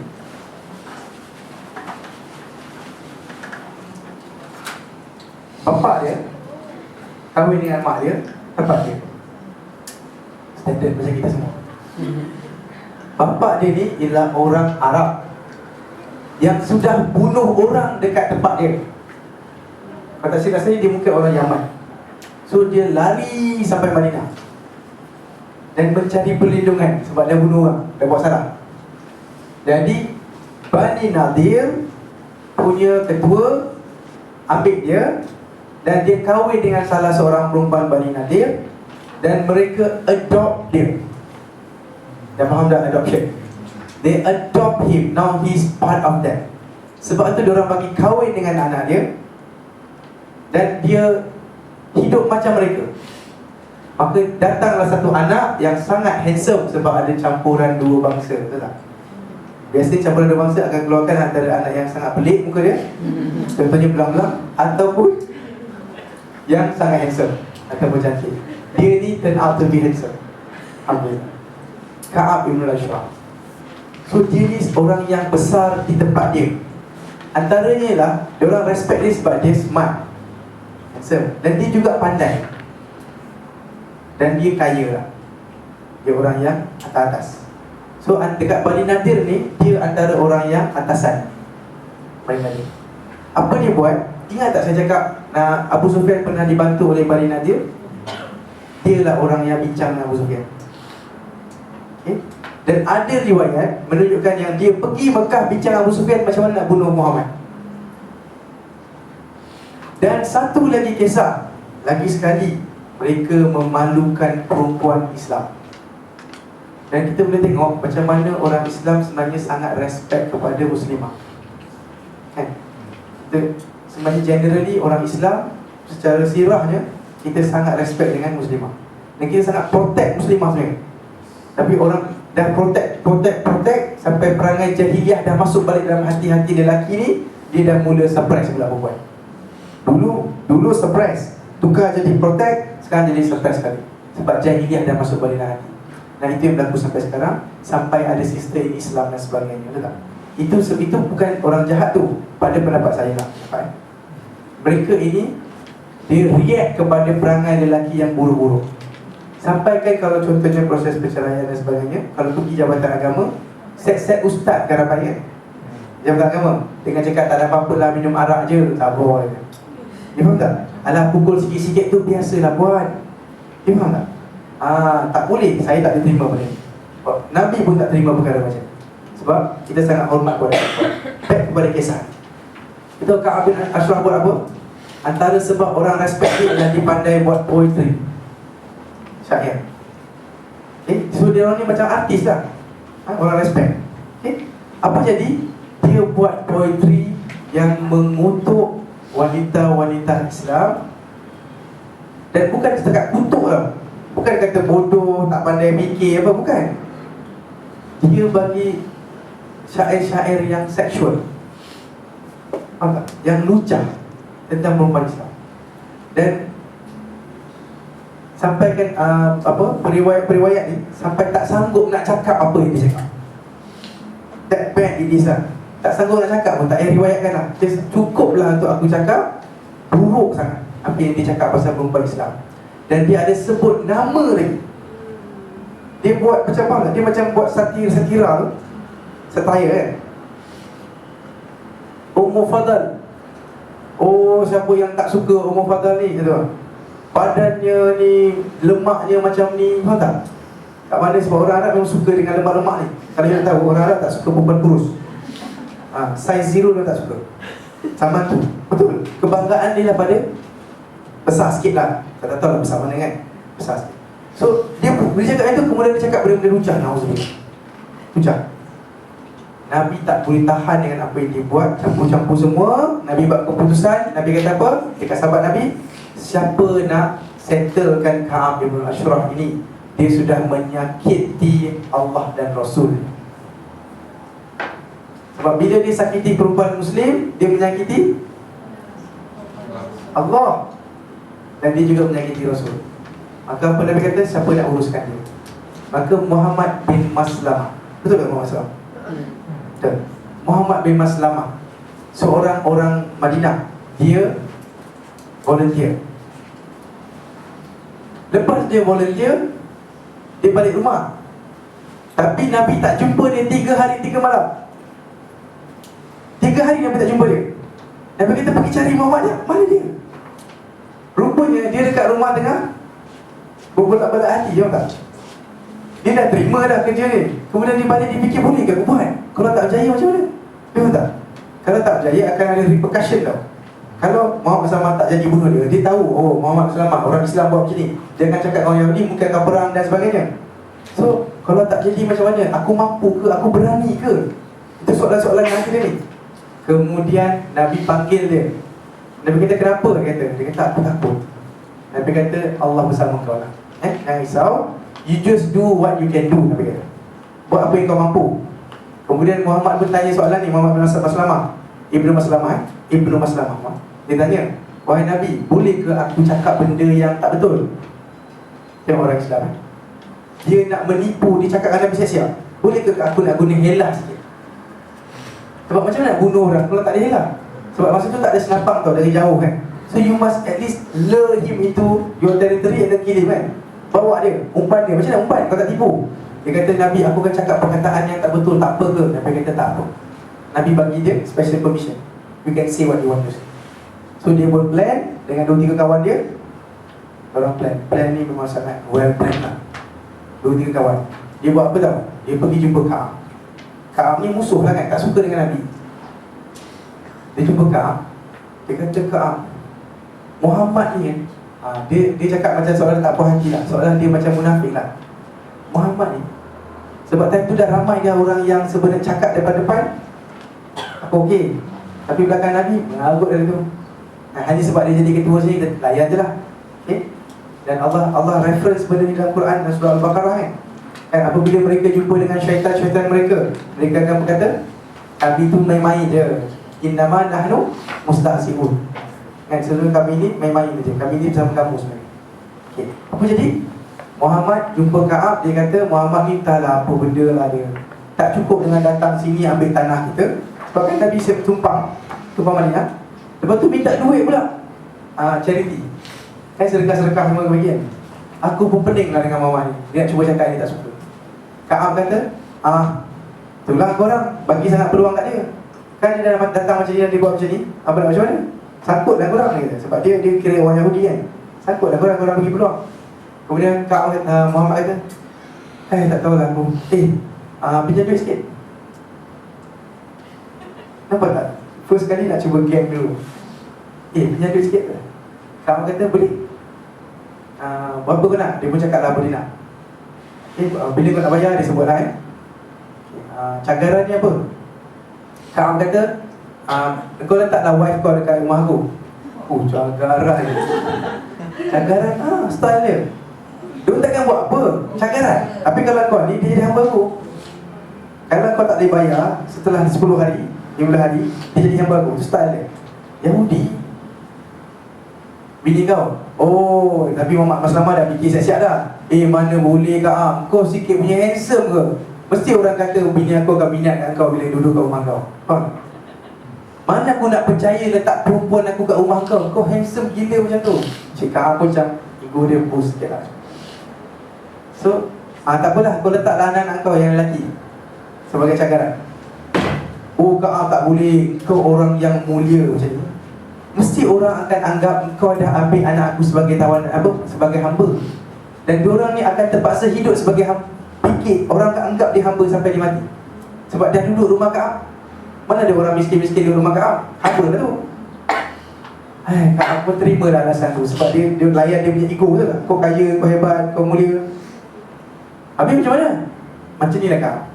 Aku ada barang ketenteraan sikit, perisai dengan pedang. Boleh tak aku cagarkan barang-barang tu? Dia akan faham kenapa disebut ni. Aku cagarkan, aku cagarkan. Dia kata okey. Dia pun balik happy lah. Kemudian dia suruh 2-3 kawan dia. Benda ni mungkin berlaku dalam seminggu 2 minggu kan. 2-3 kawan dia pun buat taktik yang sama, lebih kurang nak pinjam duit dan sebagainya. Akhirnya nak cagarkan dengan barang perang. Dan mungkin ada 1-2 yang bukan cagar apa-apa lah, like puji benda apa ni, janji benda lain lah, tapi akan jumpa dia nantilah. Timbul hari yang dijanjikan dan Kaab baru kahwin pula. Kaab ni kaya, baru kahwin dekat kubu dia ni, Bani Nadir ni, baru kahwin. Dan dia baru kahwin dengan seorang perempuan yang biasanya buat minyak wangi. Buat minyak wangi ni macam ada skill lah, bukan semua orang boleh buat. So dia pandai mixing. So dia kahwin dengan perempuan ni. Jadi dia pakai minyak wangi yang mahal. Jadi satu hari dia orang datang ketuk pintu dia. Kaab nak jumpa kejap. Masa tu tengah malam. Dan kalau you nak tahu, salah satu daripada grup ni 3 orang ke 4 orang saya sebut ni? Saya sebut 3 atau 4 orang ni. Salah seorang ialah adik, kalau tak silap Muhammad bin Maslamah ni ialah adik tiri dia ke apa tak? Ada saudara dia lah, saudara lah. So dia ketuk pintu, Kaab aku nak jumpa kejap. Isu hari tu lah, nak ambil duit, nak bagi barang ni, alat tentera ni.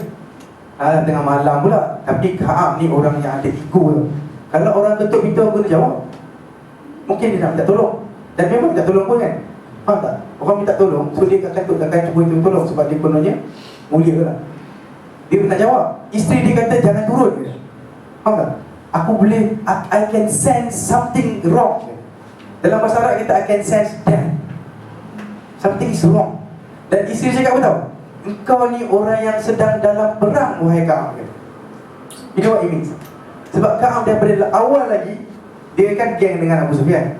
Dia bincang-bincang, orang Madinah tak tahu. Kemudian dia cakap, mulut dia memang tajam lah pasal Nabi. Kemudian dia buat syair pula kutuk Nabi punya family ni. Dan mungkin isteri-isteri Nabi pun termasuk dalam syair dia, cuma tak disebut dia. Jadi kau ni orang yang sedang berperang, jangan buat macam ni, tengah perang jangan turun. Dia kata no problem. Dia pakai baju besi dia. Yalah? Untuk keselamatan. No problem dia kata. Kalau orang datang kat rumah Kaab, takkan Kaab tak buka pintu je. Itulah. And then yang ketuk pintu tu pun ada saudara aku juga. Dia takkan nak buat apa-apa. Dia pun turun.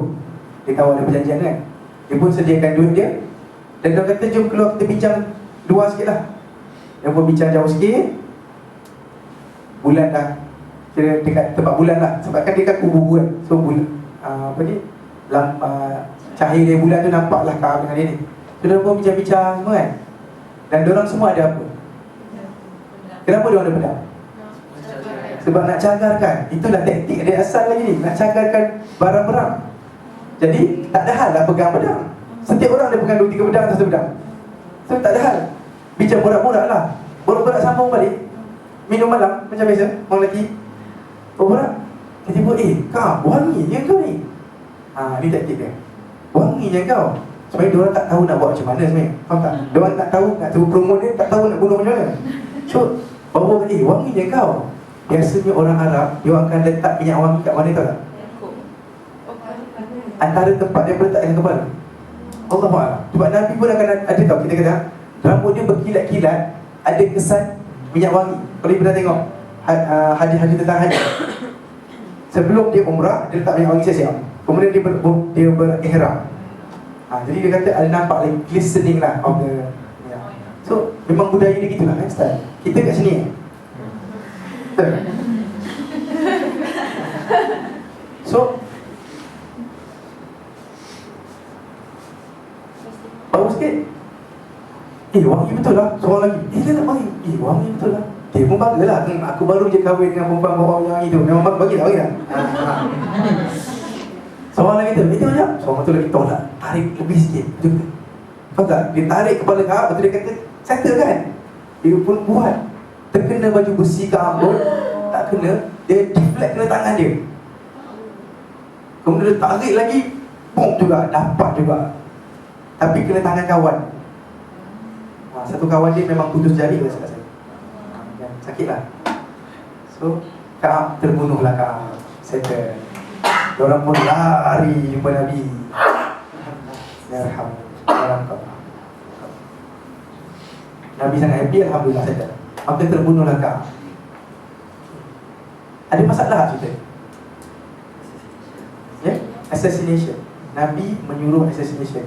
Tapi bila kita faham sebab-sebab dia, ini sebab yang kita tahu tau. Dan biasanya cerita ialah macam ni. The real stories are like this. Normally we know this tau. Tapi biasanya the real story is this. Betul tak? Gaduh suami isteri, kau panggil aku babi, aku panggil bodoh. Itu mana boleh cakap panggil isteri bodoh? Kan tak elok, dosa geng. You tak faham, ada cerita lain ni. Isteri dia terjumpa SMS dia, isteri dia marah dia marah dia, betul tak? Biasanya yang ini kita tak tahu. Akhirnya kita tahu, oh diorang dah berpisah. Nampak? Dan kita cakap lelaki ni jahat betul lah. Semua yang isteri dia tuduh semua tak jawab pun. Sebab apa? Biasanya lelaki akan lupa tarikh kan. Bila aku buat? Aku buat ke? Perempuan akan ingat semua yang dia buat. 5 dari bulan 6 kau buat macam ni, 6 dari 3 kau buat macam ni. So biasanya lelaki akan kalah dalam hujah. Settle lah. Sorry saya terpaksa cakap. Saja memang main tau. So settle lah Kaab juga. Syarah. Itu adalah salah satu daripada assassination yang Nabi suruh. Ada lagi satu dulu. So, tapi kita faham tak sebagai orang yang faham sejarah sekarang? Logik lah, make sense lah. Tak payahlah perang dengan family dia. Dia je problem. Bunuh dia seorang-seorang lah. Sebab kalau Nabi pergi, bagi aku Kaab, family dia akan sibuk datang. Satu pada Nabi akan turun, tak boleh, kamu takkan bagi. Sebab ini Kaab ni bukan orang biasa-biasa. Habis nanti apa tak? Saya settlekan dia diam je. Nobody knows. Bila orang Yahudi dapat tahu, saya set Bani Nadir dan Bani geng-geng lain ni terjadi takut. Dia kata jangan main-main dengan Nabi lah. So lepas tu orang Yahudi dah kurang sikit perangai yang buruk. Kurang sikit. Ini diorang tak boleh lah melawan macam orang Quraisy yang lain. Kalau seorang dia mati bunuh, diorang akan Tak, masalahnya dia tak ada bukti siapa mati, siapa bunuh. Ya, tak. Dia agak je. Sebab perangai Kaab tu. Macam mana? Sebab perangai Kaab tu sendiri. Dia orang pun tahu perangai dia boleh tahan. Dia boleh agak tengok perangai dia lawan siapa, logiknya dia orang yang bunuh lah. Tapi bunuh free tak ada. Assassination. So assassination pun dalam Islam memang dibenarkan. Kesimpulan juga tu. Hukum. Nanti ada cerita hukum. Kalau perlu jalan dulu. Okey, kemudian ada Syariah Al-Qaradah. Simple aja. Safwan mewakili Syariah ni. Itu perjalanan untuk caravan lah. Dan kita semua faham kan, the life of Kaab of Mekah ialah perjalanan rihlatan ila fi Quraisy ila fihim rihlat asyita wa sayf. Tahu tak rihlat asyita wa sayf apa? Rihlah waktu sejuk dan rihlah waktu panas. Iaitu rihlah ke Yaman dan rihlah ke Syam. Tengok saya lukis senang. Ini Arab. Betul? Kita baca. Ini Mekah kan? Dia akan rehlah ke sini dan rehlah ke sini. Ada cerita dah itu dengan sirah pertama tu. Apa dia buat? Dia akan beli barang Syria, bawa sini. Orang Yaman akan datang sini. Bagi siapa yang tak datang sini waktu haji dan sebagainya, diorang bawa ke Yaman barang Syria. Orang beli kat sini, dia bawa barang Yaman ke sini. Bawa barang Yaman ke sini. Oh, power lah bisnes ni kan. Sebenarnya dia tak ada barang pun. Sampai sekarang Mekah tak ada barang. Kan made in China kan. Sampai sekarang kopi made in China tau. Yang putih, yang lembut tu. Orang bangga, ni Mekah ni. Tasbih bukan buat dekat Mekah. Dan memang orang Mekah takkan buat kerja dia pun. Buat tasbih. So, nampak tak? Dia punya nadi dia. Tapi bila orang Islam sudah menguasai Madinah, ini sudah jadi problem. Bila satu line you kacau, line ini akan mati juga. Ini diorang ni respect dia sebab kau ada barang-barang dari atas. Tak payah kami pergi sampai Syria, kami ingat kau dapat barang-barang dari Syria. So now, kalau ini mati, ini akan mati. So atas sebab ekonomi, perang Uhud akan berlaku. Atas sebab dendam dulu, badan dan ekonomi. Sebab kau dah potong dah kami punya lifeline. Habis dah. Orang Madinah akan sentiasa intercept doang. Dan sekali tu Abu Safwan ni pun cuba nak naik, intercepted lah. Maka confirm lah memang jalan ke atas tak boleh dah. Sebab tu dia kata terpaksa lah kita lawan di Uhud. Jom kita cerita perang Uhud. Dah boleh start perang Uhud ke belum? Boleh. Boleh start Uhud. Oh, okey lah, saya cerita lah. Macam ni, bila Safwan nak pergi naik atas, dia diam-diam tak cakap kat orang, faham tak? Sebab dia takut benda ni bocor kepada Muhammad, orang Madinah. So dia orang sikit slow je bincang, esok kita pergi. So salah seorang daripada orang caravan tu mabuk-mabuk minum-minum, campurlah dengan orang Islam sekali. Orang Islam pun kaki mabuk masa tu. Faham kan? Dan Hamzah mati dalam keadaan masih minum sebenarnya. Saya tak kata dia minum dan mati. Ayat tentang berhenti minum ialah 4 hijrah. Hamzah mati bila? 3 hijrah. Uhud nanti. Dan Hamzah memang pernah kantoi minum dengan Nabi ni. Dah dengar cerita? Nah, lari sikit apa? Tapi saya cerita, habiskan cerita ni dulu. Bila dia mabuk, dia borak-borak mabuk. Orang mabuk memang mulut dia besar sikit lah. Esok pada ke Muhammad, kami dah plan dah. Kami akan ikut jalan ni. Kami ikut jalan lain, yang jalan tak biasa ni. Muhammad takkan boleh potong kita punya. Cakap dekat orang Islam, semabuk-mabuk dia ingat juga pasal Nabi. Dia sampaikan utusan tu pada Nabi. Nabi dapat tahu, selesai. Dan Muslim dapat banyak duit lah, kalau banyak habis lah. Okay? Nak cerita pasal Hamzah sikit boleh? Boleh nak habisnya bang. Hamzah ni, sebab nanti dia akan mati nanti. Kita akan berhenti cerita pasal dia. Kita cerita apa yang kita boleh ingat. Sekali tu Ali baru nak kahwin dengan Fatimah. Baru nak kahwin Fatimah. Dia pun siapkan 2 unta dia untuk makan. Dan dia pergi buat kerja sikit lah. Dia cerita lah, aku baru nak kahwin dengan Fatimah ni. Aku nak kerja supaya aku dapat mas kahwin nak bayar untuk Fatimah. Dia pun pergi tinggalkan 2 ekor unta dia ikat. Dia pergi buat kerja dia apa tak. Dia balik, dia nampak apa? Unta dia kena potong bonggol. Ya Allah. Bukan sebeli elok-elok, potong bonggol mati gitu je. Perut terburai. Potong perut, semua keluar, dan bonggol dia potong. Mati bodoh gitu je. That's not how you kill, faham tak? Itu memang saja mutilation dia panggil. Saja je. Ali punya marah 2 unta tau. Unta satu ni macam kereta Mercedes tau. Sebenarnya lah, memang mahal. Dia punya marah, dia tanya orang, siapa yang buat kerja ni? Dia kata Hamzah. Hamzah ni siapa? Pakcik Ali sebenarnya. Jadi Ali pergi jumpa Hamzah tengah tak, Ali tak jumpa Hamzah. Ali pergi terus jumpa Nabi. Dia komplain Hamzah buat macam ni. Dia tak tahu Hamzah dalam keadaan apa. Hamzah buat macam ni. Nabi siap barang, pakai baju yang elok. Macam mana boleh buat macam ni kan? Ini salah ni. Bunuh binatang dah salah. Ambil harta orang tu. Nabi pergi masuk tempat Hamzah tengah minum-minum dengan orang Ansar. Dia tengah lepak-lepak rupanya. Mata dia merah. Dan cakap dia berterabur. Nabi pergi jumpa Hamzah. Nabi marah dia. Hamzah, kau tak boleh buat macam ni. Kisah ni ada dalam Sahih Bukhari.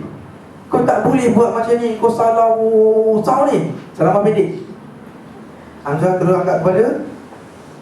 Dia tengok muka Nabi. Dia tengok lutut Nabi. Tengok muka Nabi. Dia tengok bawah. Lalu dia buat sama dengan Ali lah. Korang ni, mata dia merah ni. Korang ni hamba bapak aku kan. So terbuktilah Hamzah dengan mabuk teruk ni. Rugi dia cakap dengan dia. Apa yang Nabi buat? Berpaling dan teruskan. Tak guna cakap Hamzah sekarang. Kemudian Hamzah kena ganti balik lah. Nak ceritanya, masa tu orang Islam pun minum. Dan Nabi pun belajar psikologi bahawa orang minum jangan cerita banyak-banyak. Bawa masa. Faham? Masa tu dia faham. Walaupun dia pupuk Nabi, kau hamba bapak kau pun hamba pula ni. Kau faham tak siapa aku? Boleh hamba bapak aku kan? Okey, settle. Perang Uhud. Boleh masuk perang Uhud? Ada semangat untuk masuk perang? Okey, perang Uhud. Sebab perang Uhud ada dua, ekonomi dan dendam. Settle, kita faham. Okey, lepas Badar, Abu Sufyan buat apa? Dia kumpulkan, ingat tak perang Badar tu perang apa? Sebenarnya orang Quraisy hantar caravan ke Syria. On the way balik, on the way pergi Nabi dah cuba intercept, tak dapat. On the way balik cuba intercept, macam boleh dapat, dia hantar utusan. Jadi itu yang Badar-Badar kan, gaduh lah dia orang. Tapi caravan tu sampai ke tak dekat Mekah? Maknanya tujuan asal caravan tu sampai ke tidak? Sampai dengan difficulty, tapi sampai selamat. Jadi orang yang invest dalam caravan tu, hampir setiap rumah ada investment. Maksudnya dia akan bagi barang dia, kau jual ni, kau dapat double, kau bagi kau balik. So accountantnya ialah siapa? Abu Sufyan. Abu Sufyan yang pergi settlekan ni, sebab dia ketua caravan masa tu. Jadi dia yang duk settlekan rumah mana, berapa investment, dan bila dia balik, dia bagi balik duit orang. Dia bagi. Sekarang nak dekat Uhud ni, belumlah perang Uhud lagi nak ceritanya. Dia tak adalah macam tu. Dia plan untuk serang orang Islam tahun depan ni. Tadi 2 hijrah kan, sekarang 3 hijrah. Okay, anniversary, jom kita start balik. Jom kita start balik gaduh. Dia pergi ketuk setiap rumah yang dia dah bagi untung tu. Dia kata, aku tahu dulu keuntungan kau ialah 2 unta kan, bagi aku 1 unta. Contoh, dulu kau dapat 2 baju besi kan, bagi 1 baju besi. Seolah-olah itulah. Maka semua orang tak boleh tidak terpaksa bagi balik, sebab Abu Sufyan kan dah macam dah bersabung nyawa untuk selamatkan dia punya barang kan. Maka sekarang dia kena bayar balik. Okey. So Abu Sufyan bawa siapa? Dia bawa Ikrimah dan Safwan bin Umayyah. Iaitu anak-anak datuk lah. Yang kedua-dua datuk tu dah mati dah tadi. So bawa 2 orang ni untuk collect duit. Maka dia orang terpaksa dah collect. Okey. Dia berjaya collect 3,000 orang. Dan kali ini punya confidence-nya dia orang. Sebab dia orang ramai. Dia orang bawa lebih kurang 20 perempuan daripada isteri dan mungkin anak-anak. Dan waktu inilah Hindun ikut sekali Uhud ni. Tadi Badar Hindun tak ikut. Ni Hindun ikut pada Uhud. Dan beberapa lagi perempuan ikut. Kenapa bawa isteri? Sebab dia confident dia orang akan menang. So macam jalan-jalan. Diorang tahu kalau diorang kalah, isteri tu akan jadi hampuran. Diorang tahu.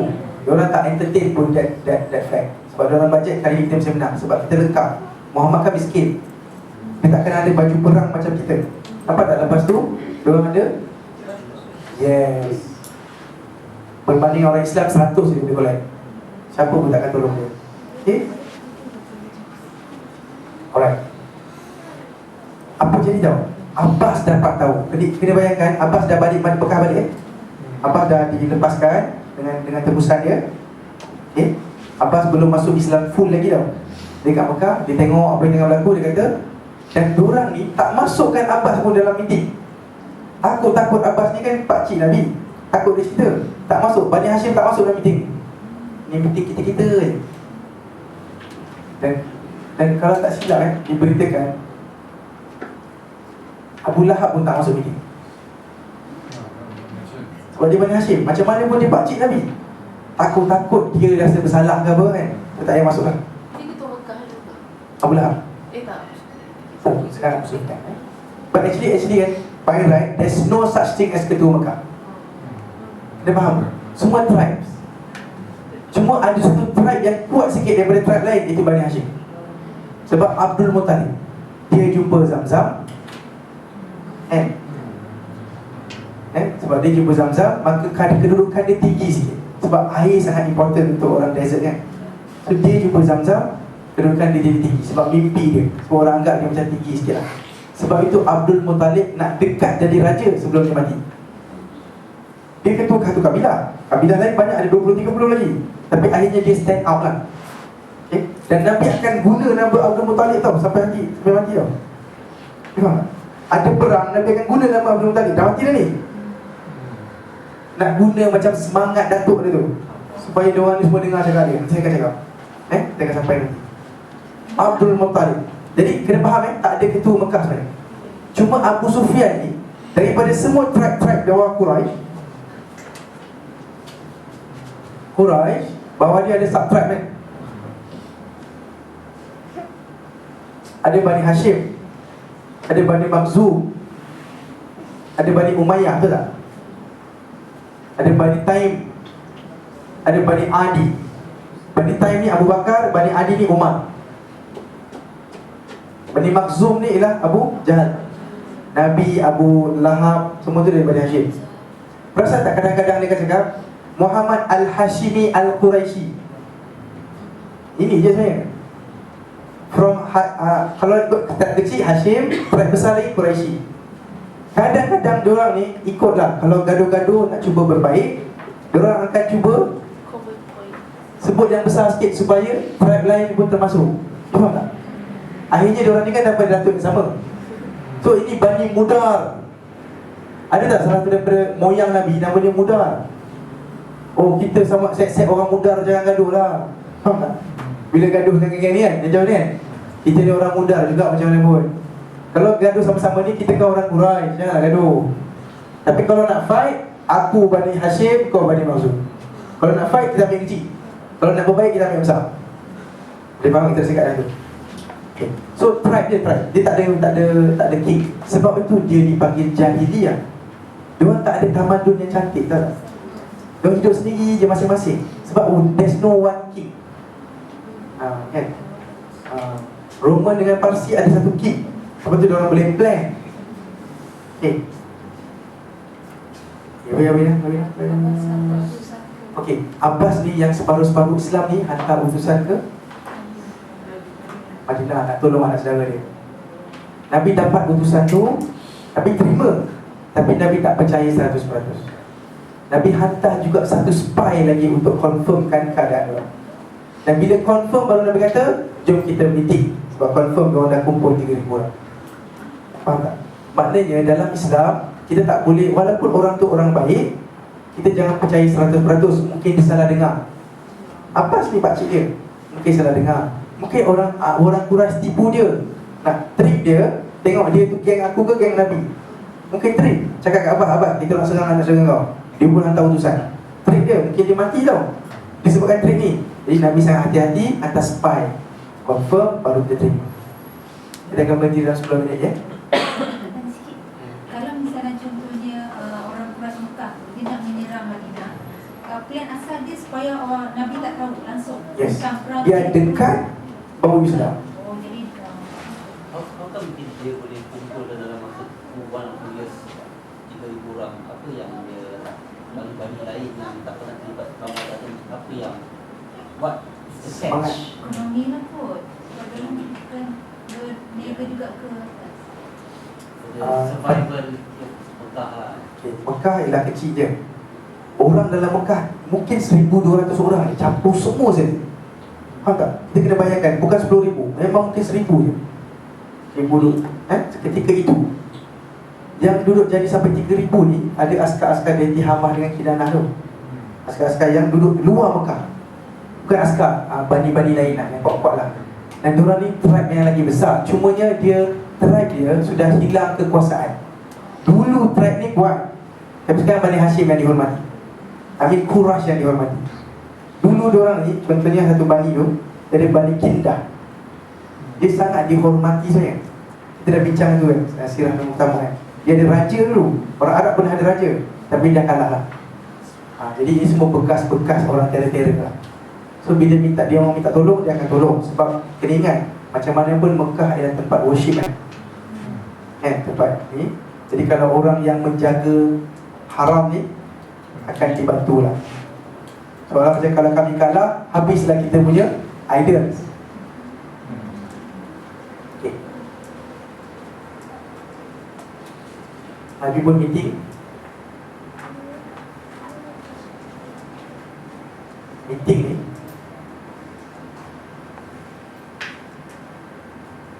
nak plan sama ada perlu tak kita serang orang kafir tu di luar Mekah, di luar Madinah ataupun dalam. Ini benda penting untuk bincang. Nak serang dia ke nak duduk sini? Yang ini menarik tau. Sebab ada perbezaan pendapat di antara orang muda dan orang tua.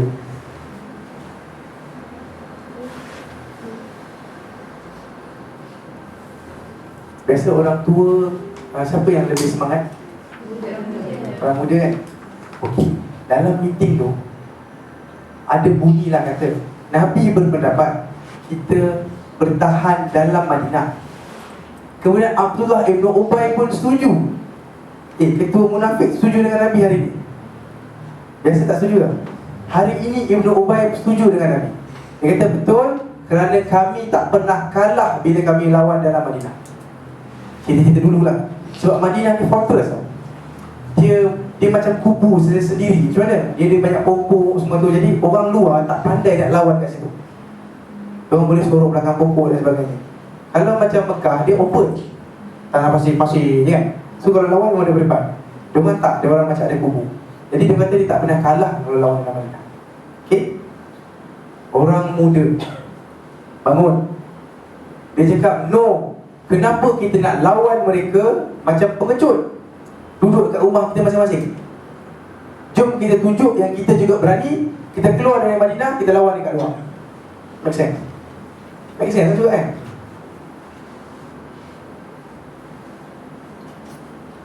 So, bincang punya bincang, akhirnya orang muda punya suara lebih kuat dari orang tua. Dan memang orang tua tak suka jerit-jerit juga. Walaupun dia pandai, dia cakap slow-slow. Orang muda tak cukup ilmu tapi suka cakap buat-buat. Betul. Jadi orang muda punya suara macam tinggi sikit. Okey, Nabi kata okey. Nampak gayanya kita agak bersetuju. Dia ambil majoriti lah. Tapi bukan majoriti bunyi je sebenarnya. Bukan majoriti orang, tapi dia bunyi. Tapi Nabi terima lah. Okey, kita akan serang dia kat luar. Itu pun. Apa jadi? Nabi masuk dalam rumah dia. Meeting kat masjid kan. Tapi rumah Nabi dengan masjid dekat kan. Memang attach. Nabi masuk dalam rumah dia. Nabi pakai baju besi. Dan Nabi pakai double lah. So, untuk hood Nabi pakai double. Ke arahan dari Allah. Nabi pun keluar. Waktu nak keluar ke dalam rumah lagi ke, orang masa Nabi nak pakai baju ni, orang muda dengan tua dalam meeting dah mula bising balik. Orang muda, orang tua ni, tua-tua lah dah mula sound yang muda dah diam. Orang ni betul-betul lah naikkan suara depan Nabi apa-apa kan. Kau tahu tak, orang Nabi pun cakap kita perang dalam, kenapa kau bising-bising apa kan? Dia sound orang muda ni. Orang muda terus diam. Respect. Kemudian satu daripada diorang sampai boleh terima alasan yang saya tua ni. Dia kata betul lah cakap korang. Korang hantar Hamzah sebagai wakil orang muda. Hamzah ni muda lah kira, umur Nabi masa 40-an dari perang tu. So jumpa Nabi. Wahai Nabi, kami cancel kan, kami ikutlah cakap kau. Iaitu kita berperang dalam. Tapi Nabi dah pakai baju besi. Nabi kata tak boleh bagi seorang Nabi apabila dia sudah pakai baju besi ditanggalkan. Orang lain tak apa. Jadi kita dapat belajar daripada sini apa? Ada syariat tertentu untuk Nabi-Nabi. Apa dia? Antaranya macam, pernah tak Nabi boleh kahwin banyak betul tak? Antaranya Nabi punya janda orang lain tak boleh kahwin. Ini semua syariat special untuk Nabi saja. Antara yang special untuk Nabi apa? Tahajud, yes. Tahajud ialah wajib untuk Nabi. Sunat untuk kita semua, alhamdulillah.